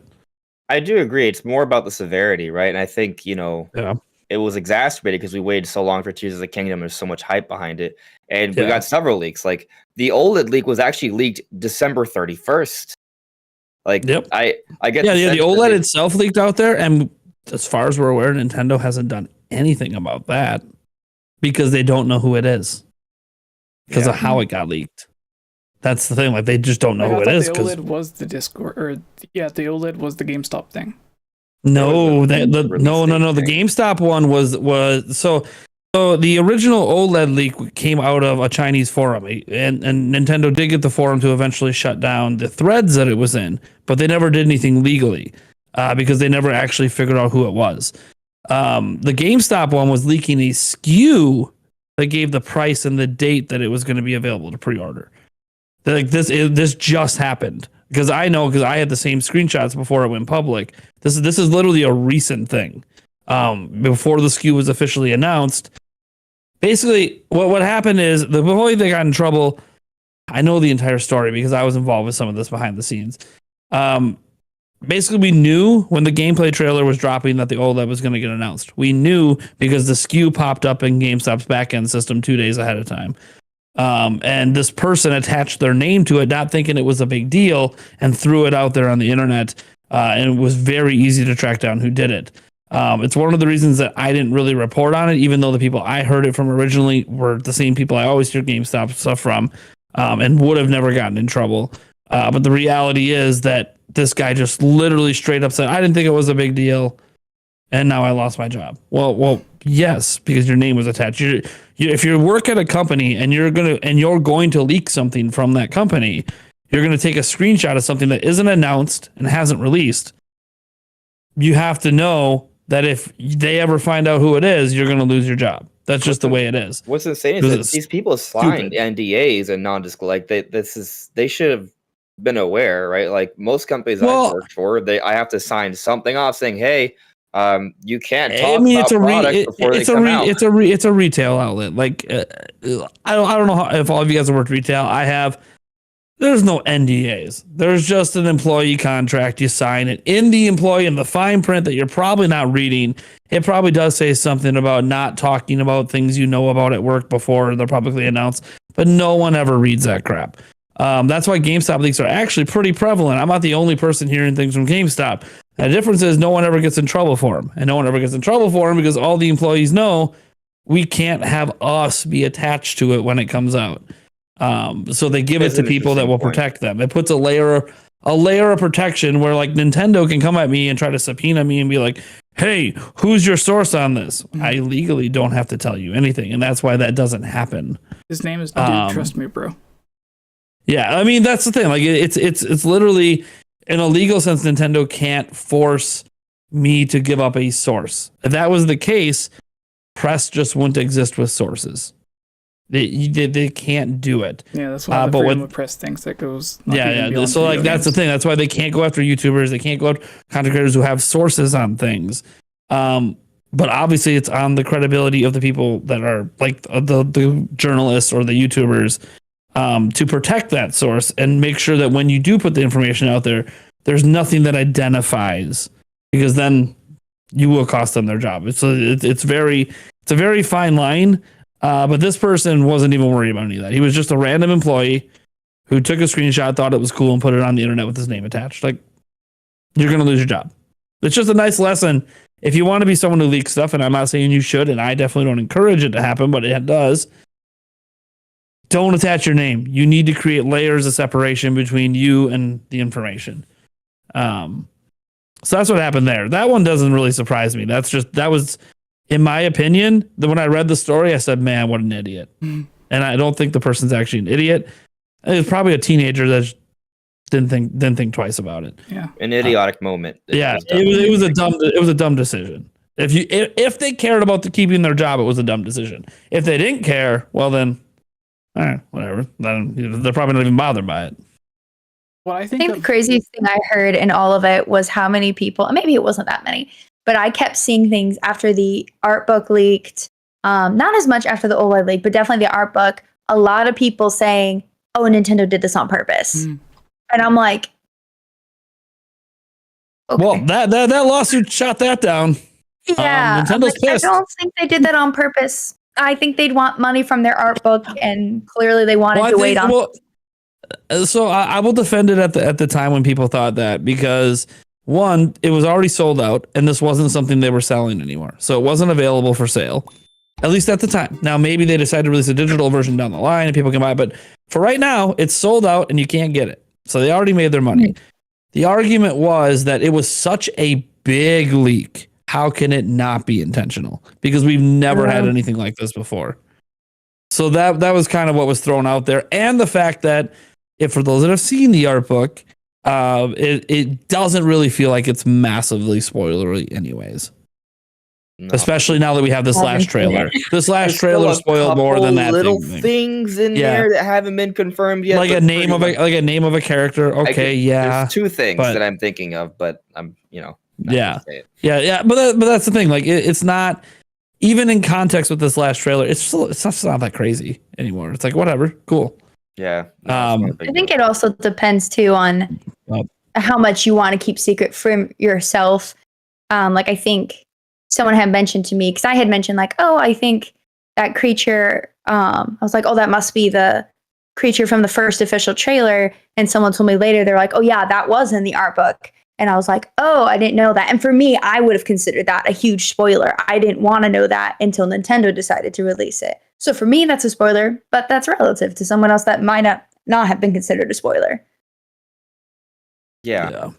No. Yeah. It's Well, there's even stuff that like Nintendo will release a trailer and show something in the trailer, and then if you make a screenshot of like if it's a dragon, not that this happened to me or anything, but let's say a dragon, Dinral or whatever, appears in a trailer for Breath of the Wild, and the game's about to come out in a few weeks, and you use that in your thumbnail. And then you get a bunch of comments from people being like, why are you spoiling the game? Blah, blah, blah. Don't post spoilers or leaked images and stuff. And you're like, no, this Nintendo literally just put this out.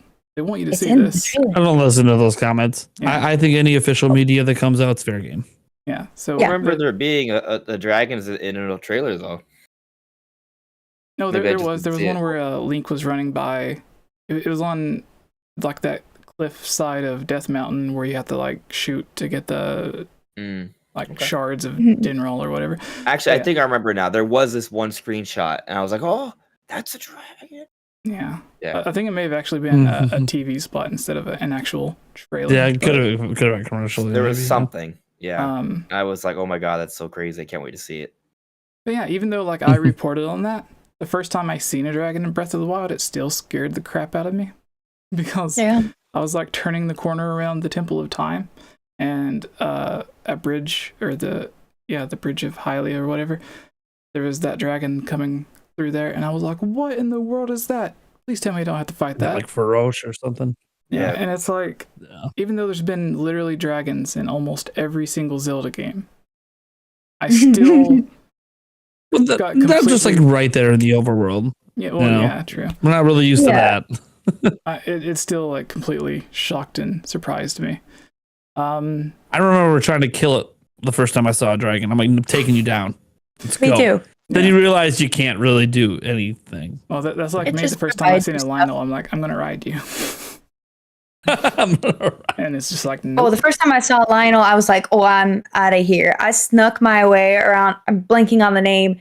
But to get the electric arrows, I snuck around that whole island multiple times because I was like, I'm not going near that thing. And my brother's like, you're a wimp. I was like, okay. He was like, you should be able to do this better than you think. You've been playing games since you were like 3. And I was like, okay. And I got killed instantly. Everything. I still haven't defeated a Lionel. Actually, I still haven't defeated 𝗙𝗵𝐴 Ganon. That's really sad. But I will before the game comes out. I've done everything else. All right. Since we're back, Well, on if you've done everything else, calamity Ganon's pretty easy. That's what I've heard. Back on Like the I've heard, topic- like it's two easier than phases. the. Yeah. Why can't Well, I hear it? I try to ignore the The second electric phase. cannon. It doesn't exist in my mind. Should have ended at Shoot first. some arrows. He We was were stand good still. after the first. The first phase was solid enough. Should have stopped. So since we're back on the Enough. topic of Tears of the Kingdom, one thing that, or a couple of things here that I we wanted go. to mention was, I was trying to get to it earlier, but before all the super chats came in. But the official description from Nintendo, which I think this was kind of something that Andres touched on earlier with the new towns and stuff, but it has the surface, and then below it, the sky isn't the only thing that's changed in Hyrule. Familiar locations have been dramatically transformed with new towns, dank caves, and I just love that they used that. Dank Phrasing. caves. It Beautiful. technically is the proper word. And- It's, Yeah, they could have used something else though. And Because mysterious, cultures kind of ruins it. Absorb that term. yeah, Yeah. and mysterious gaping chasms springing up across the world, all waiting to be explored. So chasms, Gaping is also a little bit suspect. Yeah, when I first read that, I purposely did not talk about it on my stream yesterday. I was like, you know what? I'm gonna wait for my night stream before I get my chuckle in at their word choice. Yeah, you don't want to be talking about those dink caves. Nor gaping chasms either. Yeah. That is. I'm gonna keep it up. Keep it at PG. It's not my channel. Anyways. I think there's also something on the Japanese website for Tears of the Kingdom that, once again, they always like, I don't know if it's just the way that it translates, but they seem to always use wording that implies like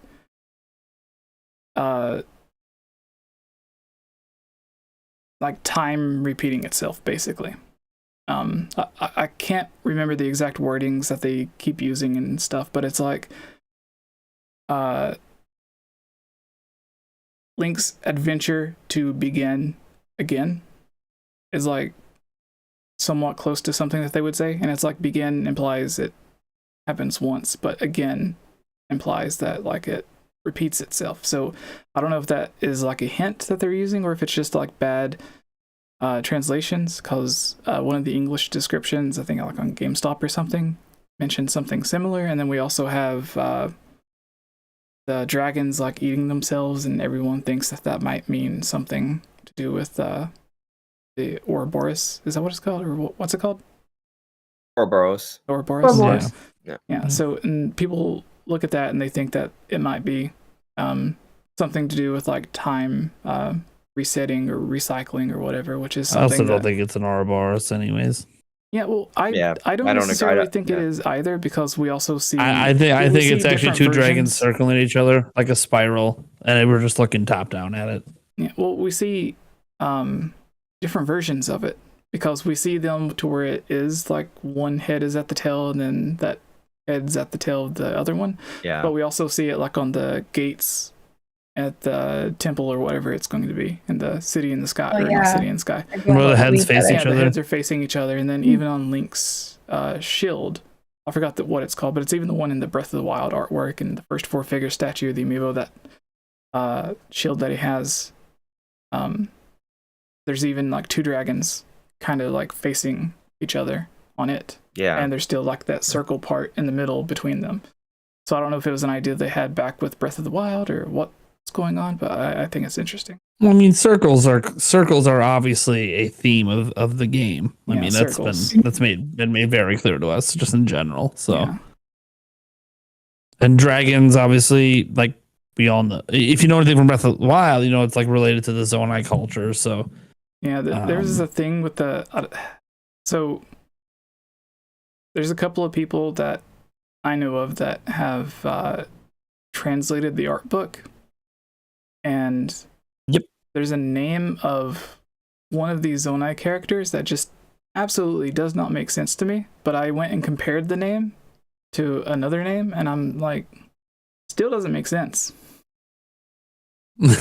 Like I know the name you're talking about, but it's not like someone would have spammed it in your live chat.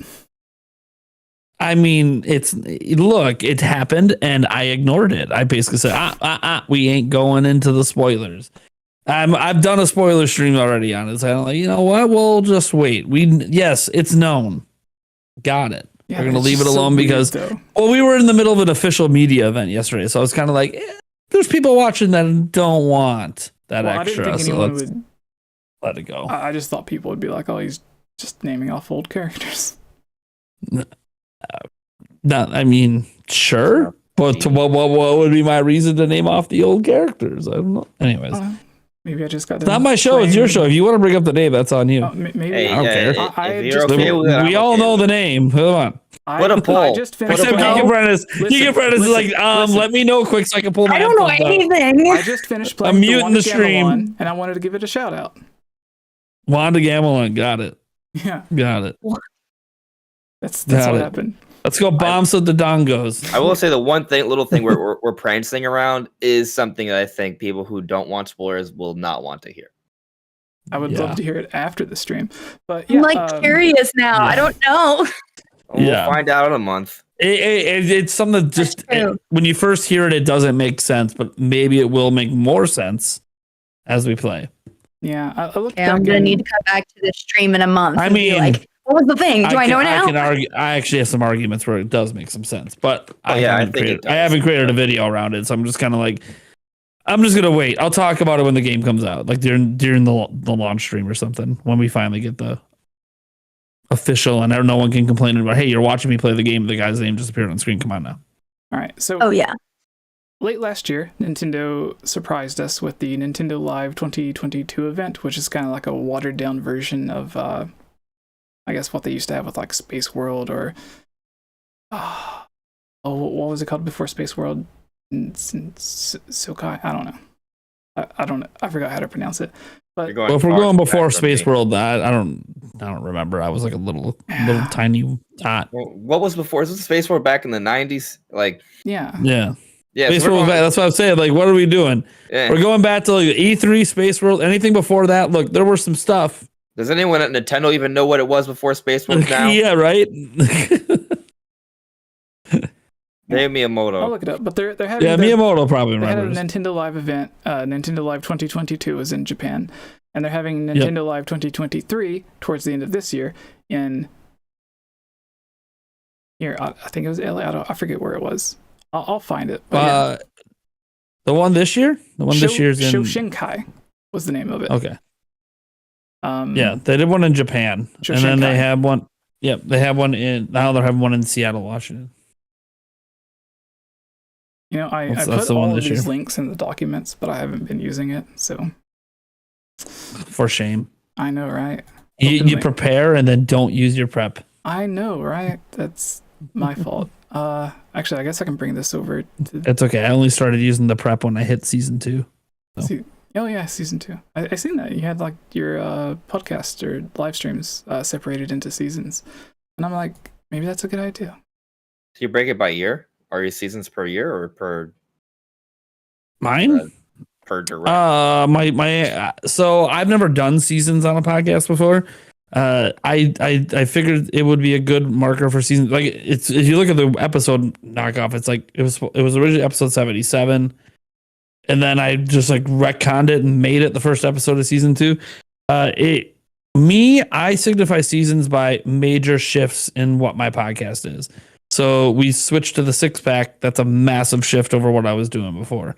And then if I have a massive shift in the future where I don't, it might not change up how many guests we have on, but maybe we change up the presentation style of it or something, then that would signify a new season there. So that's kind of how I'm doing it. So you might have a 12-episode season. You might have a 64-episode season. Pretty much. Interesting. Yeah. Basically, season 3 will start before I realize it's season 3. It just depends on whenever Disney cancels them. Or when Switch 2 comes out. I mean, it's a good time to reset.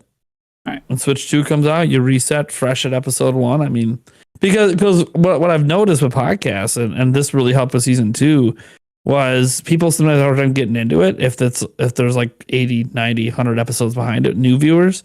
So when I reset it at 2, suddenly the viewership like doubled and tripled right off the reset. It was like, oh, well, okay then. I'll need to remember that when Switch 2 comes. I probably won't remember. So Doug Bowser had this to say, the Nintendo of America president, concerning the Nintendo Live 2023 event, which I think you were correct, Nate. I think you mentioned Seattle. Yep. He says, fans of all ages can currently experience the unique games, characters, and worlds of Nintendo on Nintendo Switch, but we want to expand that scope with a new experience. With Nintendo Live 2023, we're giving attendees a chance to come and meet the Geek Apprentice live and in person, together with their family, friends, and the broader Nintendo community in the spirit of fun and creating long-lasting memories. Exciting. Yeah. Just make sure there's not a movie playing. She'll be falling asleep. Oh. She's muted. Muted. Oh yeah, you are muted. That's not my fault. Sorry, it's because my husband keeps trying to call me, and I'm like, I can't answer right now. I said I'll only fall asleep if it's a video game movie, not if it's like How to Train Your Dragon. Then I'll just cry the whole time. I have a feeling it could be the Mario movie. That is my favorite movie. Yeah, How to Train Your Dragon. Oh, I'm obsessed with How to Train Your Dragon. It's kind of bad. But it's a good movie. It's a good movie. This past Nintendo Live 2022, there was a big Splatoon tournament event thing that they had going on. Of course, we seen the reveal of the giant statue for Link in Tears of the Kingdom, and there's some other stuff that's going on there. They live streamed the whole thing, and I think it'll probably be something somewhat similar if they have it here. I don't think it'll be like any big reveals or anything, because there weren't any reveals at the other one. I just think it's just like a fan festival thing to where you can go and, like, literally the biggest reveal was a statue at the last one. So I think it's more for like just celebrating Nintendo and having fun and meeting up with different fans in the community and stuff like that. So that's interesting if people are interested. And the last piece of news that I have, literally I seen about an hour before we came on, Splatoon is having a Zelda themed Splatfest where you can basically pick between Zelda, Ganondorf, or Andres. Fair. Yeah. I agree. Actually, right here. Luckily, I can just pull it up here. Okay, cool.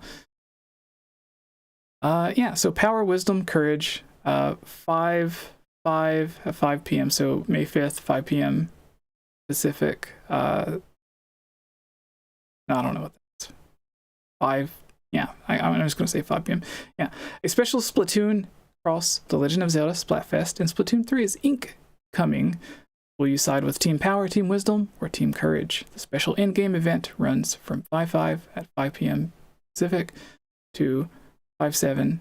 Okay, no, so that's different days. Same time, but different days. That's where I got confused. I thought they were trying to do like Eastern and then Pacific time. But I thought maybe it was a typo because it was like 5 p.m. both times. But no, it's 5 p.m. on separate days. So yes, it lasts 2 days. And yeah. Any of you guys play Splatoon? I do. I wish I did. Very occasionally.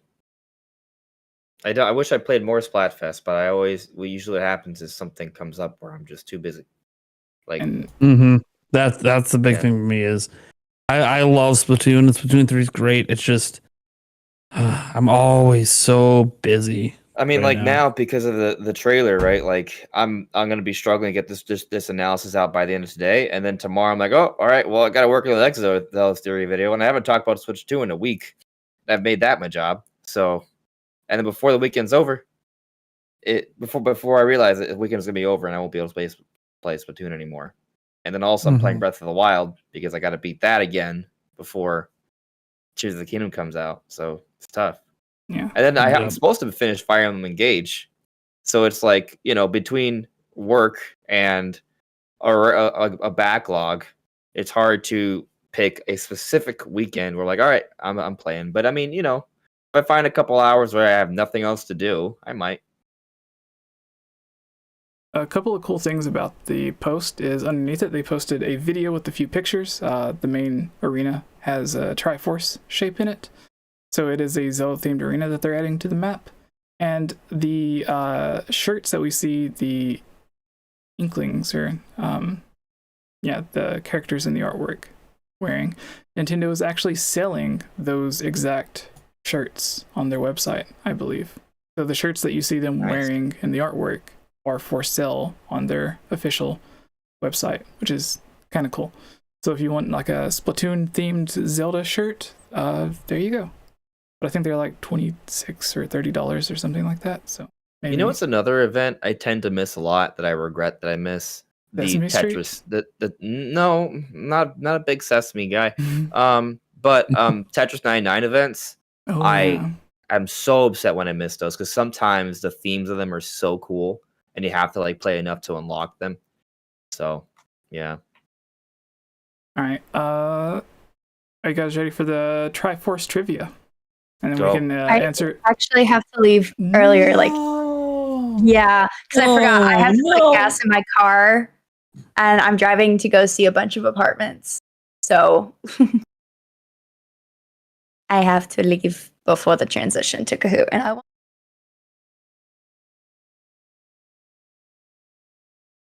You're gonna miss me taking last place. Oh, don't worry. If I was there, I'd be last place. I'm pretty sure I've been last place every time I've done it. So As long as there's no questions like how many keys are in the fire dungeon, I will never let Jessie live that down. Because you know when Daniel doesn't know, then there's no hope for the rest of us. Yeah. But yeah, I have to leave. I'm sorry, Jessie. It's fine. I wish It's I like didn't he's have to it's like he's anything still yet. processing over there. No, that you're I'm leaving. trying Yeah, to I quickly think- put together a thing for 3 screens. Oh, a 3-person. Yeah. Sorry. But yeah, it's all good. Put Cahoots in the 4th hole that has me normally. Yeah, I'll do my best. It's good though. Yeah. Have a wonderful time away from the podcasts. I don't know. I want to have a stay, great day. but Do you want to tell everyone where they can come and find you before you head out? If sure. Yes, I am the Geek Apprentice. I have a YouTube channel. I may or may not have screamed in my reaction to the final trailer. I don't normally react that big. But if you would like to see me scream when seeing Ganondorf, you can go there and watch it. I also released a theory video that was, I'm not going to lie, not as well done as I would have liked today. Literally had to put in the end. So my entire theory in this video is wrong, and here's my actual conclusion now. But I'm too lazy to change the video. But I have a lot of Zelda stuff and some Animal Crossing, and I do live streams, but I haven't in like a month. So eventually, yeah, I'm a geek, but I'm not a geek master. So yeah, that's me. I have Instagram and Twitter too, but they're mostly promotional purposes. I don't really use them that much. all right. That's me. Yeah, I think we're good now. So yeah, you can head out. Thank you again. There are links for everything Geek Apprentice related in the description below, so you can check those out if you want to find some more stuff from her as well. And thank you, Geek, for coming on, and have a great day. You too. Nice chatting with everyone. Nice meeting you. Yep. Bye. Bye. All right, this won't be as pretty as the others, but I think it'll do.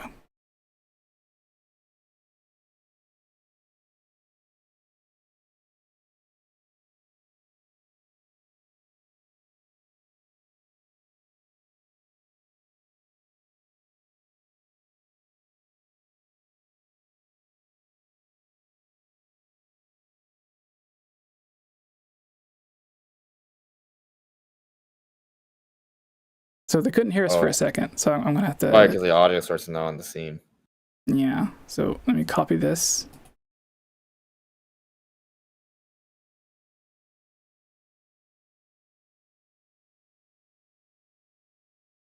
You must have layouts for all. Yeah. Okay. There we are. Now we're good. So yeah, as I was saying, I was prepared for 1 person dropping out, but apparently not 2, which is probably my fault for erasing the layouts that I did have. But yeah, so here we are. This is how it's going to look till we get done with Kahoot. You can play Kahoot with your cell phone, tablet, computer, laptop, your shoe, refrigerator, whatever device that you may have. This is going to be mostly Zelda related, but there are a couple of Mario or Metroid related questions, because I try to vary it up a little bit. So yeah, it looks like My Andres, pizza you face haven't is ready. joined. I posted the link to it in the Discord chat, so you can click that. I was just looking at your faces the whole time. I know it's And maybe you were Nate staring and I, staring we at should his be stream models, and seeing right? that pizza face. See, I'm a pizza face in Kahoot. Don't mess with me. And now I'm posting it in the live chat for everyone watching. It says 10 people can join, but there's been times when we've had twice as many. So There's been many times that there's been more. yeah. Yeah, it's supposed to be limited to 10 and you pay for unlimited. It's weird. Sometimes it just works. Yeah. Maybe they just want to bait you into getting the full It's service. weird. Okay, so yeah, we have people joining in Yeah. right now. It's 10 questions. Each question has about 20 seconds, so we'll get through the quiz in about 8 minutes, maybe. To join in, the PIN number is 288-2060. You can type kahoot.it, and then for the PIN, 288-2060. You don't need to make a profile or anything, just click join, put whatever you want as your name, and play along with us.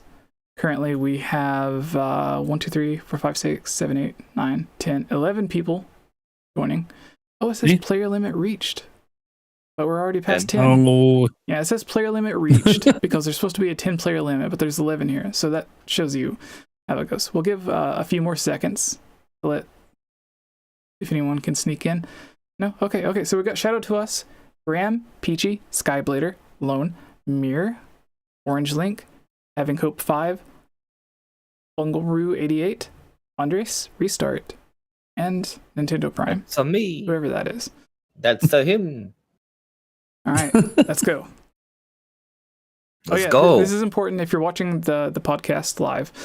Do not wait on me to read out the questions. Play along with your cell phone, shoe, or computer, whatever you're using. Play along to that as the questions come up on that. Not me, because there's a few Take seconds your time. delay. They're not timed. It's not like your score is based off how quickly you answer. Yeah. It is, actually. All right. actually, it very starting much is. Now. Yeah. 3, 2. Kahoot at home. Hylian Gamescast episode 190. 3, 2, 1. Quiz. What is the blue glowing rabbit-like creature called in Breath of the Wild? Remlet, Bloopy, Ravio, Zonai Squirrel. The answer's obvious. Zonai Squirrel. The Zonai.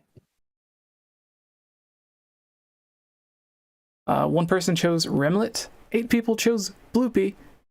2 people chose Ravio. That's A Link Between Worlds, for those that don't know. And no one Ravio's chose also. the joke answer, Zonai Squirrel. That was the answer, though. I mean, I should have chose that one. I got it wrong anyway, so I might as well have went with the swirl. depends on What what did you universe pick? you're in. Did you pick Ravio? Don't worry about what I picked. Well, he does have bunny ears.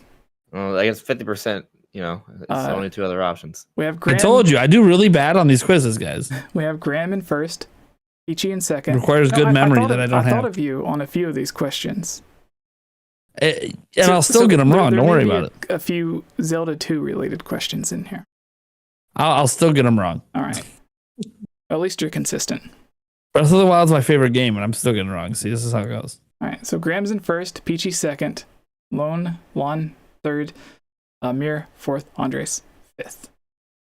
I'm my best. Next question, 2 of 10. What is the title of the last Zelda game for Philips CDI? Link, Faces of Evil, Zelda's Adventure, Zelda, The Wand of Gamelon, Nate's Ripened Balloon Trip of Love, Tingle Edition. That's it. It's one of those. Oh. answers. Got it see how wrong. I got that obscure thing. 2 people chose Wow. Zelda's Adventure. 9 people chose Zelda, The Wand of Gamelon. And the And- answer is The Wand of Gamelon. that's the one I picked. Yeah, so the first 2 games, It said I was incorrect, but I picked that one. if you picked one of Gamelon, then you should have got it correct. So the first I 2 did Zelda pick CDI that. games released on the same day, and then the third one released like 2 years later. Because the question was originally going to be what was the first, and then I looked it up and I was like, oh, they released on the same day. Okay, then I'll just go with the last. Maybe I misclicked because I picked Wand of Gamelon and said I got it incorrect. No, Oh, could be well. a glitch or something. You're still in 5th. Like, no one moved any ranks, so... All But right, the ones ahead climbed higher. I mean, next question. 3 of 10. What was the first Zelda game to use Amiibo? Wind Waker HD, Link's Awakening, Hyrule Warriors, Twilight Princess HD. Oh, that's actually probably a trick question.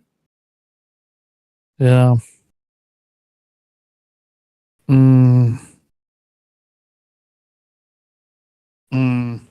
It's better to I get it probably got right it than to wrong. get it wrong. Yeah, I got it wrong. 2 people chose Wind Yeah. Waker HD. 4 people chose Link's Awakening. 5 people chose Twilight Princess HD. Twilight Princess HD was the correct answer. For a moment, I was wondering if Hyrule Warriors had Amiibo. I had no recollection of it. I couldn't remember either, so I went with it. I was like, maybe. I stuck with my gut, so I got it right. But I was worried. And this is why you'll never see me in the top 5. I mean, apparently, I don't know how to click buttons because I knew the answer and I still got it wrong last time.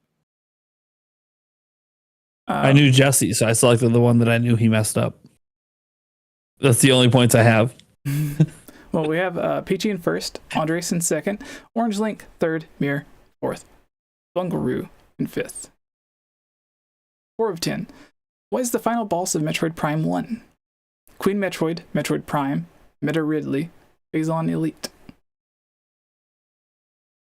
Here's a hint. Consider what the game is.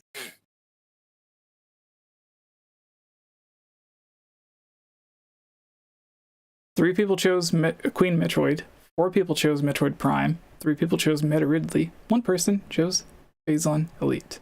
The correct We need answer some more Metroid was fans. Metroid Prime. You'll be happy to know I got it correct. I'm Andres so proud of went you. to first, Bungaroo I second, only recently Peachy beat the third. remasters. It's hard to forget. You still 5 should have of knew 10. my answer. Which year did Mario Galaxy 2 release? 2008, 2009, 2010, 2011. No! Oh no! I picked the wrong answer Two? accidentally. No. Galaxy 2. Well, actually, I probably got it right. No, I picked it wrong. No, I got it right. No, I'm not sure. Yeah, I knew. I got it Oh wrong. wow, this was really evenly spread out. 3 people chose 2008, 2 people chose 2009, 4 people chose 2010, which was the correct answer. 2 people Yeah. chose 2011. My brain was like, "Oh, it was a 2-year gap," and then I was like, "No, it's a 3-year gap. You dunce." Mm. Galaxy 1, 2007. 3 years later, Galaxy 2. Next question. Can't believe I screwed that. Wait, no, wait, who's okay? Andre's doing first. Having Hope came up to second, leapt out of nowhere. I was having. I was like, "Shh." All right, I next knew that next one. instant. 6 of 10. What is the title of the last Zelda game Shigeru Miyamoto was the director of?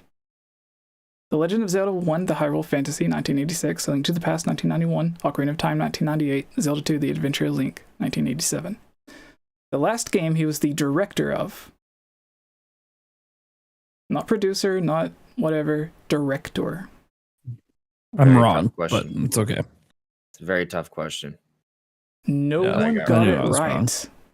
So what was it? He was Yeah. only director for one Zelda game, the very first one. Yeah, that's a trick question. How was that a trick question? Well, the whole director-producer thing, a lot of people, don't distinguish that too often. Yeah, true. I mean, he has Yeah. a made-up title now anyways. He's literally, like, his official title is the Creative Fellow. It's like, what does that mean? That's not real.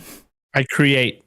There's Create. no way. That's all There's you no do. way I'm still in first after this. This is rough. Well, no one got it right. But no one got it right, so no one Oh, gained wow. any points. 4 people Okay. chose A Link to the Past, which kind of makes sense. 6 people chose Ocarina of Time, which also kind of makes sense because Aonuma. Majora's Mask was where Aonuma kind of took charge, right? Yeah, Aonuma was the lead dungeon designer on Ocarina of Time, and then he took over Yeah. for Majora's Mask. So Ocarina of Time, I could see people going for that one, That's what I did. but yeah, it was the first one. He was only director for one Zelda game, which is a very weird thing to think about. It makes sense. No, And I mean, thinking continue about my it, yeah. streak at the bottom. I love it. Andres, literally, I don't think nothing changed that time. I'm gonna get an F on this test, and somehow I'm still in first. I don't believe it. All right, next Should question. we grade on a curve? I 7 might of have 10. passed. When did the first Metroid game release? 1986, 1987, 1988, 1989. I'm not The even sure. first Total guess. Metroid. Total guess. Not I have even no sure idea. about this one. Yeah. I probably got it. I just wrong. keep selecting the same answer. Yeah, I just keep selecting the same. Nope. See. Yeah. See. I think I'm it in was 10th 86, place. but I put 87. 4 people chose 86, which was correct. 4 people chose Yeah. 87. 2 people chose I think I 88. should know. I was born in '86, but I never pay attention to Metroid's anniversary, unfortunately. And Yeah, one it chose was 86. 89. Such a fool. Andres dropped down to second. Having Hope is in fifth or first. About time I drop. I deserve it. Next And question. I know it doesn't show on screen, but I am in 10th. I just want to confirm I'm in last. I'm just- 8 of 10. Who is the first dungeon boss of the first Zelda game? Ganon, Oh. 𝗏𝗏, Aquamentus. That is so tough. The first boss of the first dungeon. I swear, if I got this wrong, I'm gonna strangle myself. I One- got it wrong. 1 person chose Ganon. 2 people chose Goma. 6 people chose Gliok. 2 chose 𝗙𝗵𝗄𝗧. It is 𝗙𝗵𝗄𝗧, the green. It's fire-breathing 𝗙𝗵𝗄𝗧. dragon. Yep. I thought As that soon was as a I trick clicked, I was question, like, 'cause wait a thought you could second. go do dungeons out of order. It didn't really change. can. Mirror came up into But there fifth. is technically one that's considered first. Well, aren't they literally named like level 1, level 2? Level 1, level 2. Yeah. But like, This is not my test. This is not for me. All right, next one. 9 of 10. When did Donkey Kong Country Returns oh my first release? God. 2009, Oh, 2010, jeez. 2011. Andre's birthday. Okay, if my Birthday. birthday, I still get it right. No, I'm gonna keep picking the same. Good luck. I keep picking what would be A, B, or C. I keep picking B, and I keep getting it wrong. So I'm gonna keep going B all the way. What if the answer is my birthday though? I would require people to know your birthday. They might. I don't know your birthday. I They don't. might. Four people- Hey, see? What did I say? You just keep going B. You'll eventually get one. Well, that's the one that I usually pick the correct answer for. Is the second one. Yeah, but it hasn't been like outside of the first answer. Has I've that been what you've picking been it this doing? whole time. Oh my gosh. 4 people chose 2009. 6 people chose 2010. 1 person. I Chose will know that's not why I 2011. got Metroid Prime right. That's the one you got. That was a legitimate get. Orange That Link was a legit and get. Bongaroo swapped places. I think this is the final question. Oh, 10 of 10. I'm right outside the What is the first game to feature a version of Dark Link, Shadow Link, or Link Shadow? I'm getting this wrong. A Whatever, Link man. to the Past, GBA release, /Four Swords, This is Ocarina wrong. of Time, Oracle of Ages, Zelda 2: The Adventure. I swear, Link. if I hop into the top 5 off of this, I'm ashamed of all the other people that are in here. This should be a 100% get. 4 people chose you pick, Ocarina of Nate? Time. 7 people chose The Adventure of Link. The correct answer is The Adventure of Link. It is the boss before the Thunderbird. Because I was in 6th place. I'm still in 6th place. I maxed out my points on that answer. Still don't matter. 3rd place, Andres. You got I don't 3rd. know how. I don't even. Yeah, you did throw a Second- softball Zelda second 2 question. That was a Bungaloo. softball one. And 1st place is Having Hope 5. Yay. That was a softball Zelda 2 question. I appreciate the softball. It didn't move. It didn't improve my standings, but that's okay. Well, maybe next time you come on, I can ask you ahead of time which game you would want. Don't ask me ahead of time because then I know the answer. Not what the question. Like, I'm not going to be like, hey Nate, we're going to play Triforce Trivia. What questions do you want me to put on there? Not that. I'll just be like, Sure. hey, what game, Anything in the art book leak, I'll get all that. What game do you want it to focus on? It'll be something like that. Like, give me 2 games for the trivia to focus on. Here's the then- kingdom.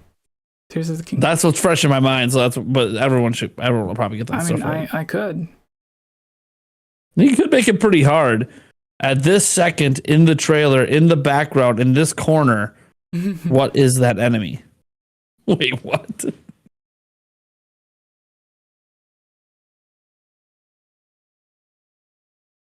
How many frames per second is Mario Kart 8 Deluxe? Oh no. How many frames per second is Mario Kart 8 for Wii U?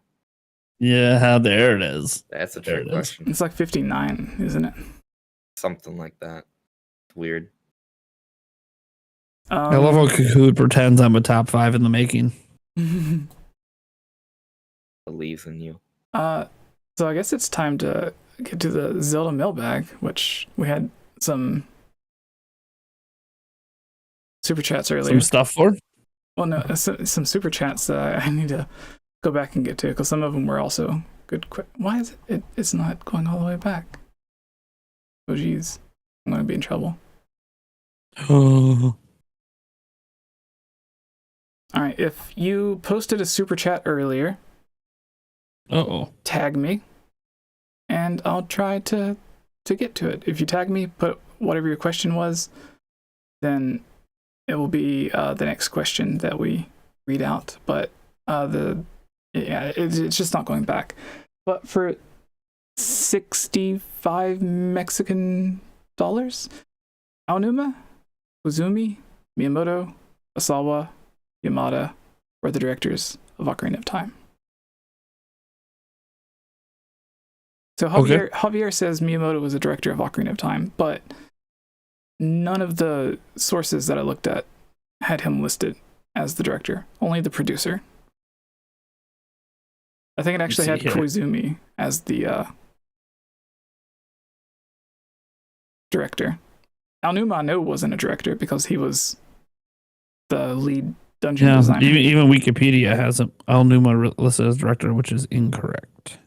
Well, depends. Was his specific role with Dungeons a director of dungeon design? Because then that he technically would be a director then. No, but he was just listed as like lead dungeon designer, whatever. Yeah, but I'm wondering if like his official title was director of dungeon design, and I don't know. I'd have to check the credits. Yeah. Let's see. Okay. Peachy tagged me, said, I had one earlier. I was just saying, I was a big fan of everyone on the podcast today, and you guys are awesome. Smiley face. So not a question, but thank you.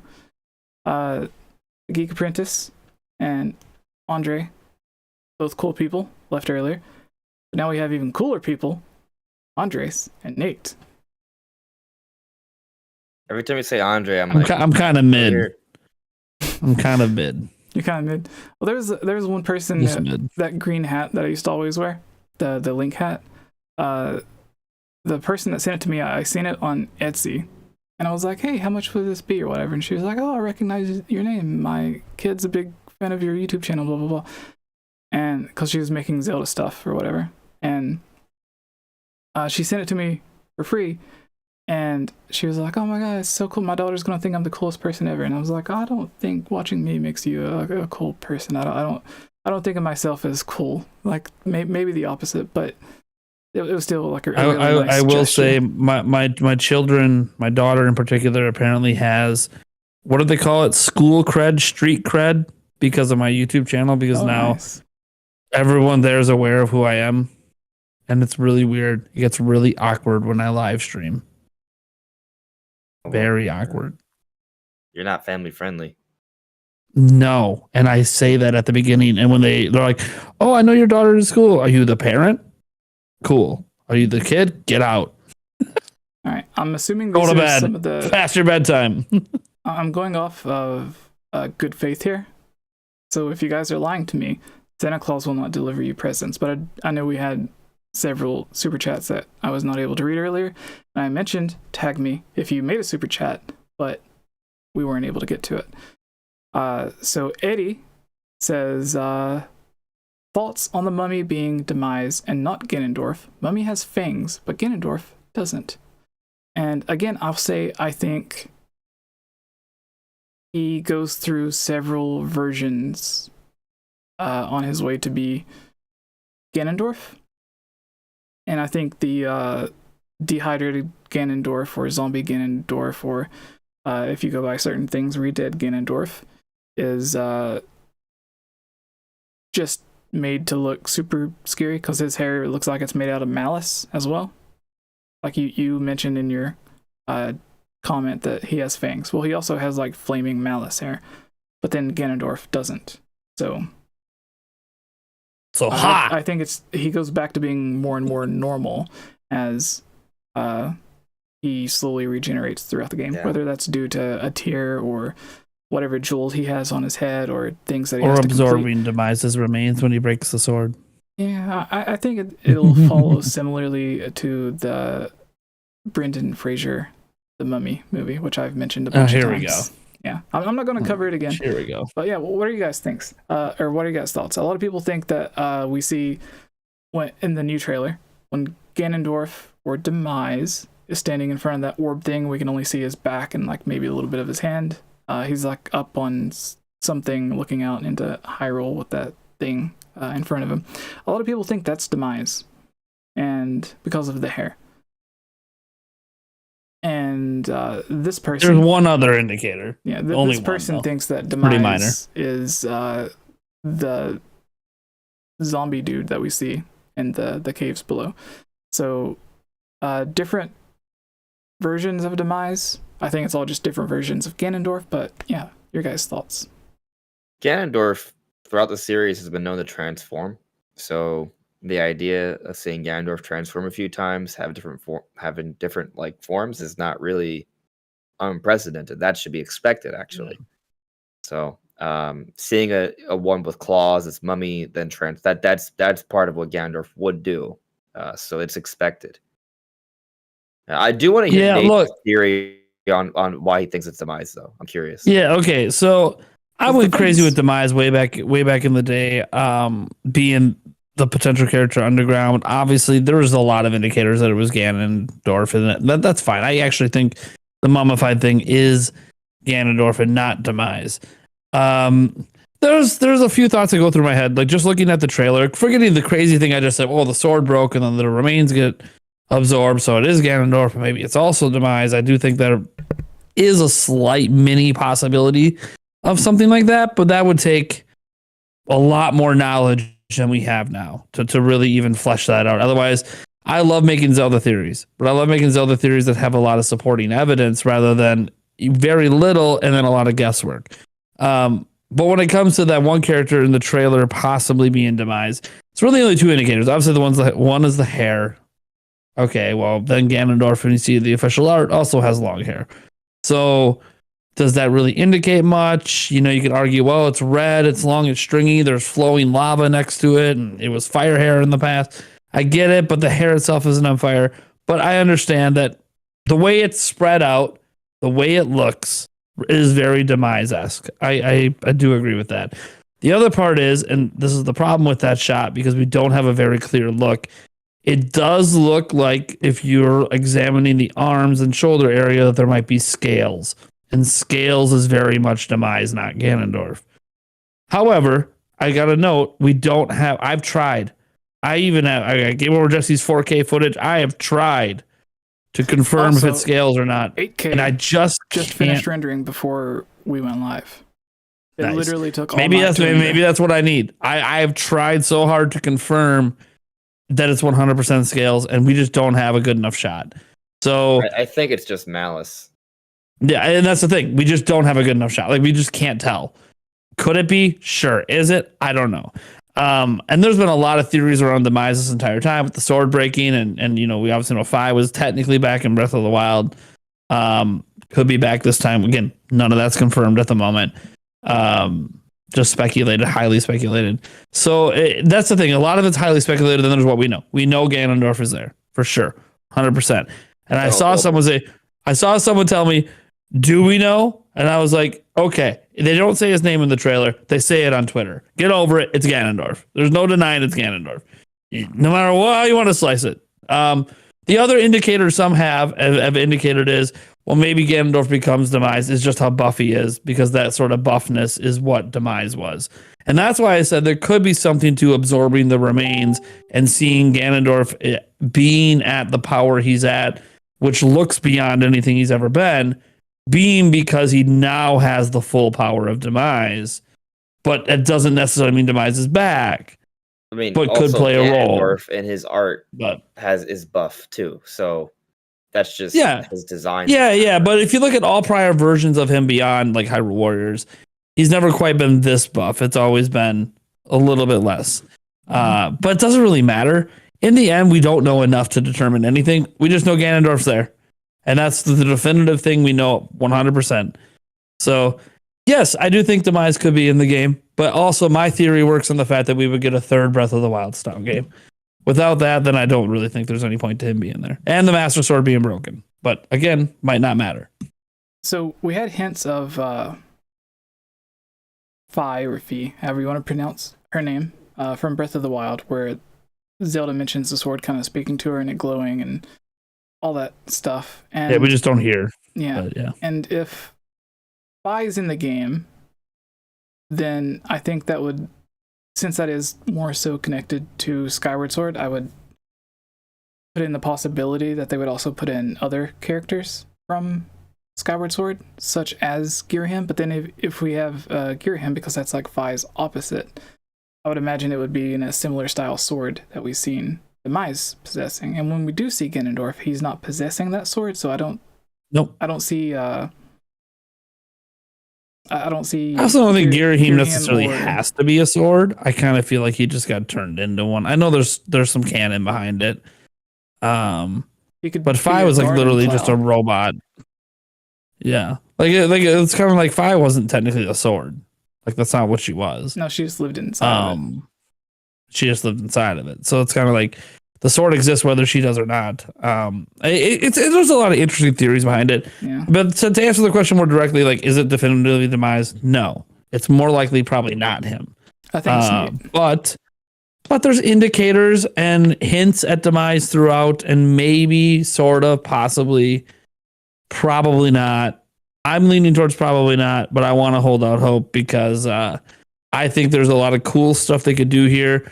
Where they started with Ganon, now we go to Ganondorf, which they're building up to be bigger than Ganon, which is ironic. It's usually the other way around, but that's what they're doing. Cool.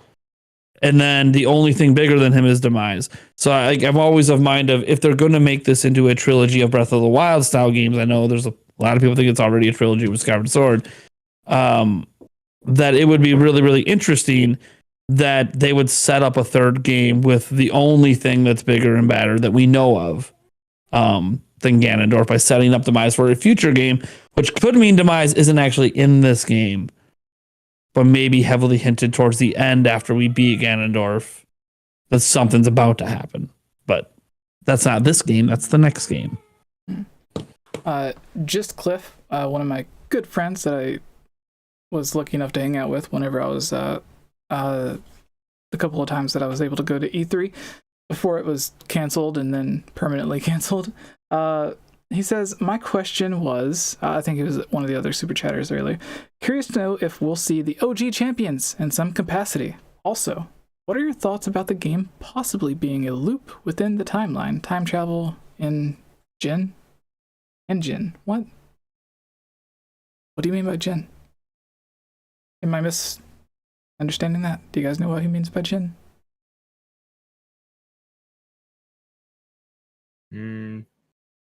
I think the time travel stuff, with the most likely scenario, aside from just like reversing items with the recall ability that we see Link has, we kind of already have it sort of in general. He says, okay, maybe he used up his character limit for comments. I think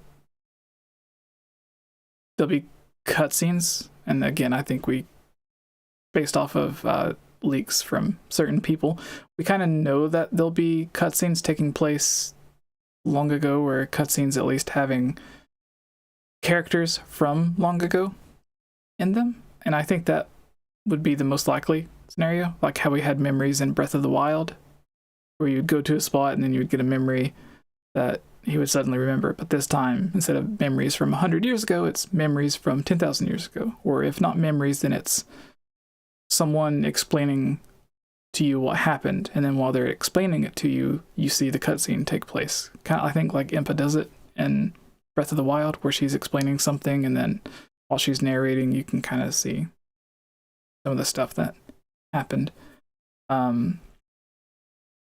But yeah, that's my thoughts. And then the thing about the timeline looping thing is that's what a lot of people think, with the way that the symbol is with the dragons like going around and around. And then what I mentioned earlier whenever Andre was still on about some of the descriptions of the game or plot details, mentioning like something happening for the first time again, or how, I don't know how exactly it's worded, but it kind of makes it seem like for the first time, so you're starting here at the very first time, you're going around, and then you're doing it again. I don't know, it's just weird, but that could just be like a translation thing. Throw out an interesting theory. So one I want to highlight, we mentioned this earlier, it's not necessarily an Ouroboros, because an Ouroboros is a snake or a dragon eating a tail. This is not a single one of those. It's two rotating about each other with their mouths open. There's no eating of anything. And then to your point, the door has them kissing each other, actually, which is also interesting. Are they married? So, well, what if one dragon represents Zelda and another dragon represents Link? Or their predecessors? One dragon, like, for example, we have Naydra and we have Farosh. Naydra is representing the Spring of Wisdom, Triforce of Wisdom, typically by Zelda. And then we have Farosh for the Spring of Courage, Triforce of Courage, typically held by Link. So that's a possibility. But the point I want to get to is that if they are showing two dragons, because the two dragons are two green dragons, that have the horn, which is actually 𝗏𝗏𝗏. That suggests more ZOEY stuff. But if there's maybe an ancient ZOEY civilization, we take note of this lady that seems to have goddess-like powers, but is also garbed similarly to Zelda. What if she was the previous Zelda? What if she is somehow related to that tapestry? There could be something there. And maybe there's a previous hero. There's a few different characters that maybe we're seeing in the trailer that could relate to that in some way. Maybe we're going to learn about the past of that tapestry. Now, how does that relate to like a reboot? I don't know. Maybe it is an Ouroboros. Maybe there's. I personally don't think there's time travel in the sense of going back in time in any way. And I personally don't like the idea of rebooting everything just because I like forward progression. I don't want like a restart. But you know, that's a fun idea. But we also talked about earlier how recall is reversing the time of particular objects. That is a form of time traversal. So I think we'll see some of that. And there may be a lot of flashbacks towards history, like as I brought up with this person that might be the Zelda from the past, potentially. I don't know if her name's probably not Zelda, but you know, she may have taken on that role of a goddess. Like that's possible. I'm not saying I believe it, but I think there's some evidence that supports it. All right, Nate, your thoughts? I don't know what the question is. Oh, it was Tears of the Kingdom time. Go. I think it was from Cliff talking about some sort of time travel mechanic being in the game, and also if the champions may return in some capacity. No. Champions aren't back. No.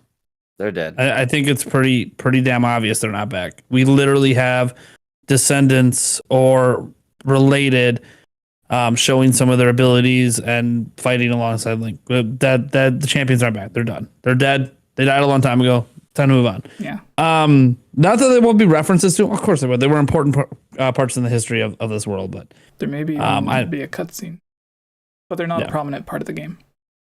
I don't think there's gonna be a cutscene with them at all. I like when you were talking about that earlier. I was like, I just don't think. No, the champions aren't back in any form. Interesting. Because I don't think we're getting memory past cutscene stuff anymore. I think that was Breath of the Wild. We're focused on what's in the present, and the present threat is massive, and there's a lot of stuff happening. Now that's weird because obviously there's a ZOEY. I also don't think we're getting a bunch of back cutscenes to ZOEY either. I think it's just what's happening now. And that's going to be the focus this time. And because you think about it, like those past cutscenes, that's not a common thing in Zelda. That was a thing they did for Breath of the Wild. And I just don't think they're repeating that because now they've had time to flesh out and really do a super in-depth story. So if we do hear anything about them, it'll just be through what characters in the game are saying or whatever. I'm sure there'll be an explanation of why they have those champion abilities instead of Link. I'm sure that'll get an explanation at some point. But what I do find interesting, you know, when you talk about the time travel stuff is, I mean, it's basically outside of recall, as you know, Andres over there brought up. Like, yeah, that's an obvious, that is factually a form of time manipulation. It's basically just the one scene in there that really makes people think that it is. When he's in that little tower thing going up, and it mentions like I can't remember, transport tower, I think is the exact translation of the text on the actual platform. There's like a little soundbite in there that kind of sounds like the future, and that is what sort of has people thinking that that is the case. Of note, that's not what it actually sounds like in other versions of the trailer that aren't in English, so it's weird. We're talking about the Sheikah tube where Link has the yeah. Oh, I think that's just a tunnel underground. It's like an elevator. Yeah, that's what a lot of people think. Yeah. I don't know. Obviously, we don't know. I know a lot of people at this point are underground. It's for real. We've seen the negative numbers. And I totally get that. I also totally get every single one of those tower points could be a tower that shoots you down. I totally get all that. I'm right there. I'm watching the videos. I'm seeing all the speculation. I'm right there. Could be both. I get the connections. But it's really that music. If you pay close attention, it sounds like it says the future, like literally just says the future while he's moving in the tube. That could be an indication of a million things. If that even what it's actually saying, and not just something that sounds like it. So here's another idea. So what if when you go underground, it is like going to the past, but not literally going to the past, but rather revisiting an environment, long buried ruins, exactly, old places, exactly. Which to me, I kind of like that idea. It's kind of like, just exposing this ancient ruin, this ancient civilization.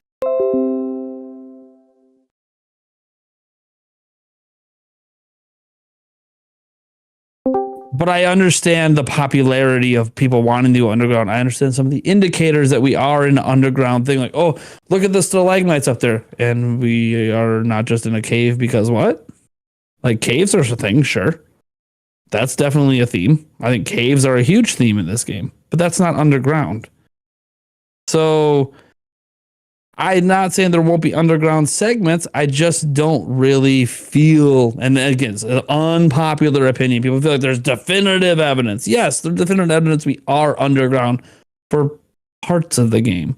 But it being big and expansive, I don't know that I buy that. The biggest indicator to me, the big of expansive is and then this supports it, is when he's in the tunnel moving up in the trailer. Is he coming back from being under the ground? That is sort of like okay. Underground, and we are in caves. That is definitive. Like that does exist. Some of these areas are fairly large. They're bigger than maps. But fairly large in comparison to what? Like we talk about. You can tell about Mario Odyssey, but like Breath of the Wild's massive. Like sure. So I mean, if you're asking me, do I think each large, like if we go underground, it's just like there's no like pillars or columns blocking out other sections? No, I mean, I think they're like pockets of underground, like, because in reality, if we're thinking about a map, it's not like you're going to go underground and all of a sudden it just like, just a straight, vast expanse of darkness where there's different things. No, I think there's going to be large caverns. Like, it's kind of more realistic in that sense, where if there is underground, there are going to be certain caves that lead to deeper, bigger areas, and there are areas that are going to be smaller. Some parts might be connected, some parts might not be. It's gonna be about exploring and finding new things. That's gonna be exciting. Yeah, I think a lot of the underground is being overblown, and the reason is, and I can actually point to the official website. It says dank caves for a reason. Like, I think it's caves. I think people are just misinterpreting underground for caves. They also say giant gaping chasms. Sure, there are giant gaping. And the implication there is that the chasms. The chasms weren't there before they opened up from the transformation of Hyrule. I know. I hear you. The live stream has been great until the past 2 minutes, and it cut out twice, and then had to reconnect like it usually did. You're dying over there, Jesse. What's going out? People in the chat are saying it's the Nintendo ninjas, which could be. I mean, as we've mentioned, we're entering speculative territory, and now they think we're spoiling the games. Look out. Yeah, but we were going to do a final question, but I guess this will be our final question. That way we can head out before it cuts out again to keep it less annoying for everyone. But yeah, finish up what you guys were talking about, and then we'll wrap it up. No, it's okay. We don't know what's going on. We just had differing opinions. That's it. Yeah. And actually, they're not even that different. It's more like we're not even disagreeing, really, to be honest. It's just how they handle it differently, like caves versus completely being underground versus whatever. Like, we just don't know. And we saw some large areas, and that alone is very exciting. Do you count the shrines as caves? No. I probably wouldn't count them as cave. I mean, you can count them as underground, but we didn't even talk about that Breath of the Wild. So I would say probably not. All right. Who knows? I would love if every tower is a dungeon. That'd be sick. You know what? I'm feeling a little bit frisky, so I'm just gonna go ahead and say, next question. Reaperlicious, because I don't want his super chat to go unwasted, or her super chat.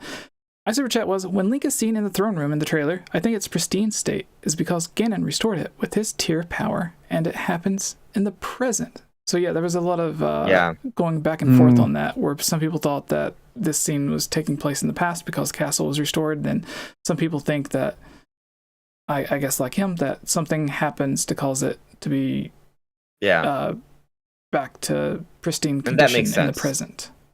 Yeah, that makes sense. What do you guys think? I think that Mine- just This will makes be our sense. final question, everyone that is listening. So in my analysis that I need to finish, and so it can hopefully come out today, maybe in about 2.5 hours. Just gotta finish the B-roll, but something I talk about is this castle, this throne room, and I bring up a couple ideas. One is maybe it makes sense. Maybe Gandalf wants to take back the castle, restores it, changes it around. Changing it around would make sense because why would we want to go back to the same thing from before? So I think it makes sense from a design perspective. But I also threw out an idea that what if recall can be used on a larger scale and we can restore some old destroyed environments or objects? I love it. So that's just another idea. Yeah. I actually totally agree with those ideas. That's all I had for it. It's funny when this was brought up, is actually reminding me of something for the prior time travel one. There's one aspect in it that actually made me think there might be a time thing. And it's actually right at the end of the trailer when Zelda's on that platform saying, find me, Link, or whatever. That platform looks to be the exact same platform that Link can already visit from earlier trailers, which is interesting to me to maybe suggest if Link can't find her at places he can already just freely go to, then maybe they aren't in the same place in time. And that is the complication on trying to find her. But that's a possibility. It would make sense. My interpretation was different. What I interpreted was that Zelda, they are separated at the beginning. Zelda is saved, but finds herself on a Zonai ruin near the surface. And Link is high up in the sky. And Link finds her. He does find her, like she asks, but it happens early on. And the implication of that is we're going to see more of a current progressing storyline throughout the game where there's going to be these big scenes that cause different changes. Because how else does Link get the Master Sword? She has the Master Sword. Link gets it eventually. We know that. But those scenes we've seen leading up to this latest trailer are probably not endgame. So some of the scenes we see her with the Master Sword, though, looks like the Master Sword she has might not be a damaged one. Well, we actually never see her. We never see the end. Yeah. That's So, the key. Like if she's holding an undamaged one, then that would be it's time travel. Like there's. Well, I mean what else could it be? So either she goes back and you have to go back in time to get the Master Sword from then, or very clever cuts, Nintendo, to keep people speculating. Yeah. I mean, so I don't want to believe in that going back in time thing because it kind of been there, done that sort of thing, right? Yeah. But I mean, I like all fresh, all new ideas. Time travel complicates things, but it doesn't. There's nothing that disproves the time travel. Yeah. So could be. Yeah, that's the thing. Like if they would have, it would have been cool if they zoomed out and there was a full shot with her with the full Master Sword. I would have been like, wait a second. There's your biggest proof. If it was a full Master Sword, then I'd be like, okay, there's definitely some time shenanigans. Yeah, because maybe they're not together and the sword's in full. Maybe pockets of time, kind of like in Skyward Sword. Yeah. Because that's the thing. Like there's so many Skyward Sword references. Skyward Sword had time things going on. Like it was just little pockets of revisiting the past. But Breath of the Wild had a whole bunch of Skyward Sword references too. Yeah, but there wasn't. There wasn't really time travel, at all. Yeah. Then Age of Calamity happened, and we can talk about that not mattering, but also that story was written by the same people who did Breath of the Wild, so and there was time travel there. So I have no idea. So time travel might not even be new to the world, depending on if Nintendo considers that to be canon. But like I said, I think Recall is a form of time traversal. Oh, it definitely is. Yeah, I think Recall is there's gonna be some sort of crazy. I don't know if it's going to be time travel, but time-related thing happening with Recall in this game that we don't know about yet. It should also be noted that like the statue, that art is like that's the Recall gesture, right? So I think they're placing a bit more significance to the Recall gesture, and the equivalent to that in Breath of the Wild was Link with the bow, And well, how do you think Link ends the game in Breath of the Wild with the bow? That same gesture. So maybe there's something extra important with the recall ability. All right, cool. All right, Nate. For those that are watching that, for some weird reason, may not know who you are, why don't you let them know? I mean, it's not that weird. Not everyone knows me. Oh, and we haven't said it yet, but congratulations on 100 trillion subscribers. What? You just got 100K earlier this week, and now you're at 100 trillion? Oh, it's amazing. Oh, he left. No, I'm sorry. It's too popular for us.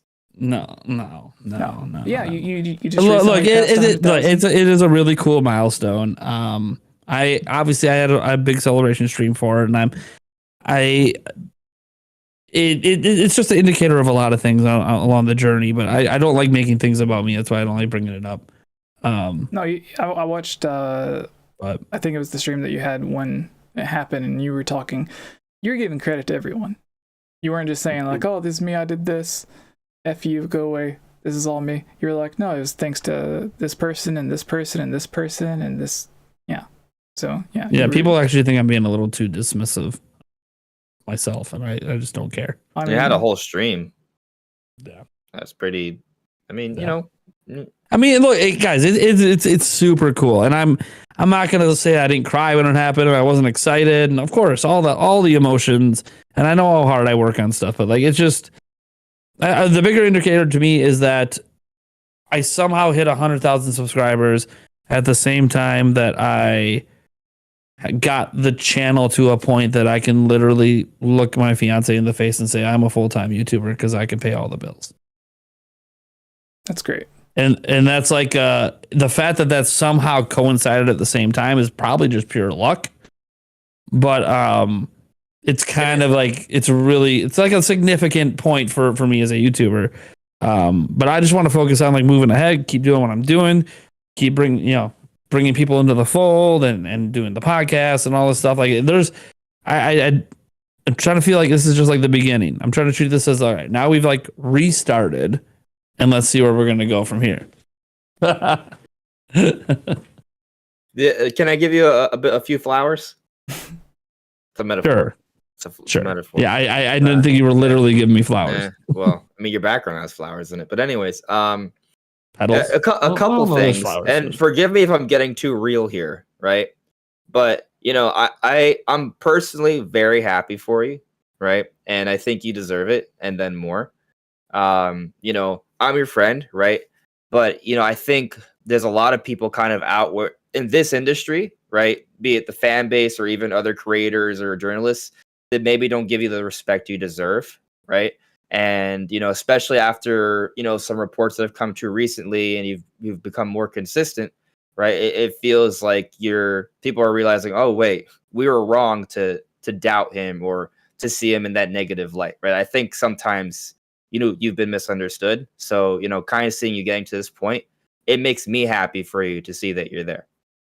But then also, right, because you've told me yourself, right, like your channel, you know, this last year has made a turnaround. Where it was a year ago is you would never have guessed without, you know, like you wouldn't have legitimately thought that you were going to be here today a year ago. And what I think is amazing about that is that goes to show that even when, and this is maybe something that everyone can kind of take away from this, right? Like if you're at a point in your life where things don't look like they can turn around or if they look grim, you know, Nate's a great example of keep working, don't give up, be consistent, keep trying to get better, right? It doesn't mean stay the same, but just because things look grim doesn't mean they can't turn around. And I think that's pretty special. Well, thanks, man. That was actually a really great thing that you just said. I completely agree. My channel, and this is more so due to my laziness. And then what? You're lazy? Yeah. And then at certain times there was things. Love you, babe. That was going on that well, yeah. But life happened. Yeah, life stuff. So like I've had like those roller coaster dips, like where it was like, oh yeah, this is making more than enough money, and then the next month it's like, this isn't even half of what I need to pay the bill, and then the next month it's like back to feeling great again. And so there are those roller coaster moments, and it usually comes with like a dip or a giant gain in subscribers and stuff. And I remember whenever I looked over to the side, because it's not hanging on the wall or anything, but I'm staying at my cousin's right now, so I have my all my stuff next to me, and my plaque for whenever I passed 100,000 is literally beside me. And it was like, that was the one goal that whenever I started, it was like, I'll never get to 1,000 subscribers, but I want to do this because it's fun or whatever. Like I was writing for different Zelda websites and stuff, and I was like, instead of writing for these different Zelda websites, I could just do it for my own, or like do it on my own, put it as a YouTube video. And that's basically how my YouTube channel began. And then at first, like I got to 1,000, I was like, oh, I wonder if I could get to 5,000. And then that happened, and then 10,000. So like the goals keep stretching and stretching. And after a while, you don't realize that you have this huge fan base. And even like every time I come on your stream or Andre's, and there's like hundreds of people in the chat whenever you're doing a live stream or a podcast or something. And those people are always there to help support, even if it's at a time that you think that things aren't going so well, as Andres kind of mentioned earlier. Even if you think things aren't going that well, and maybe things aren't going that well, even related to just YouTube in itself, like your channel could be doing crappy, but those people, like that small group of like hardcore fans of your channel, like I think almost every channel has them, like that for me is enough to keep me motivated and give me a boost of confidence or whatever to just put out the next video or keep on going. And whenever I seen that you passed 100,000, I was ecstatic for you. I had your stream on. I was active in the chat for a little bit, and then for the most part, I just had it off on like a second screen while I was editing a video, but I was still listening. And the amount of support that I seen whenever you passed it from all the people that was viewing was amazing. So there's a reason I haven't live streamed since then. I don't know how to address that level of support when I come back. Well, you just start. It was beyond. Yeah, I mean, you could just assume how YouTube is, and it's going to be less than you expect, and then it'll be fine. You'll be able to handle it. Yeah. Now we need Nintendo just to send you like a congratulations Zelda themed Switch with all the amiibo and stuff. Yeah, right. Yeah, which apparently no. Never mind. It's all right. Thanks, guys. I do really appreciate it. There's been a lot of kind words said over the last, I don't know, I guess when we hit it on Tuesday. And it means a lot. So many of the people that say the kind words, including you guys, I've looked up to over the years. You say that, but I'm the one that looked up to you. I mean, that's kind of the way it goes, right? Like, everyone's always harsh on their own content and looking up to others to try to improve themselves, and just friendship wise and everything. It's been a hell of a journey. Like with Jessie, we've been on a Zelda journey for most of our lives at this point. Mm-hmm. I'm so appreciative of everything, and like you brought up the level of support from the community. I can't even quantify that level of support. I've never seen it in my life. I still have confetti cannons ready to go because I don't know what the hell's happening in the future. But thanks for the well wishes and the congrats, and it really means a lot. I don't want to cry, so I'm gonna leave it at that. All right. Well, I don't think we actually got to it, but what kind of videos or live streams can people expect? If they came to So view I your do channel? a lot of I have my own podcast we do every single Wednesday that Andres is also on. And then Nintendo Prime podcast. That's every Wednesday. We usually have 6 people on. Next week we have Player Essence and some Nation coming on, and I'll see about getting the last spot filled up. I have Jesse, you should come. you know how many times I've scheduled Jesse and he doesn't show up. I mean, if you'll show up, you're welcome. You can be the last person. When is it? Wednesdays at 8 p.m. Central Time to clarify time zones. If that doesn't work, it's okay. It's fine. The reason it's at that because that's when it works with me with my kids. Because I think the kids here should be in bed. Like the reason that I do that's my literally podcast, why. That's literally when I do it. For putting you on the spot. No, you're good. It's like I'll no, sure it's okay. I've tried to get him on several times. He has actually been on the podcast before, but it's been really hard to get him on the last couple of years. Yeah, life has been hectic the past couple of years. So yes, I've heard some stories. So yeah, I had the podcast every week. That's always been to me the foundation of my whole channel. It'll never go away. We'll always have the podcast. But I do a lot of news, discussion videos. That's really like the 2 big things I do. Obviously, more on the news side than the discussion, but if a day happens there's not a lot of news, we'll do a discussion video. Sometimes it's just discussing a theory. Sometimes it'll be discussing something I'm just noticing in some upcoming game. In this case right now, obviously it's a lot of Tears of the Kingdom stuff. And we have a good time. Our live streams, they get a bit wild. The live streams are definitely not meant for everyone, especially if they're the night ones. My day streams, I keep things usually more PG-13. You come to our night streams, it can get all the way up to rated R, and well, that's pretty much as far as we go. So we have a lot of fun. I'm a very open book. People can ask me any question they want. They don't have to pay me to answer their questions.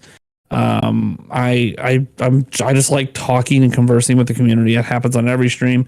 You know, tonight I'll be playing Breath of the Wild Master Mode. I usually don't stream on Fridays, so it's because I feel bad that I didn't stream yesterday, like I normally would, because I didn't have the words to address what happened on the prior stream.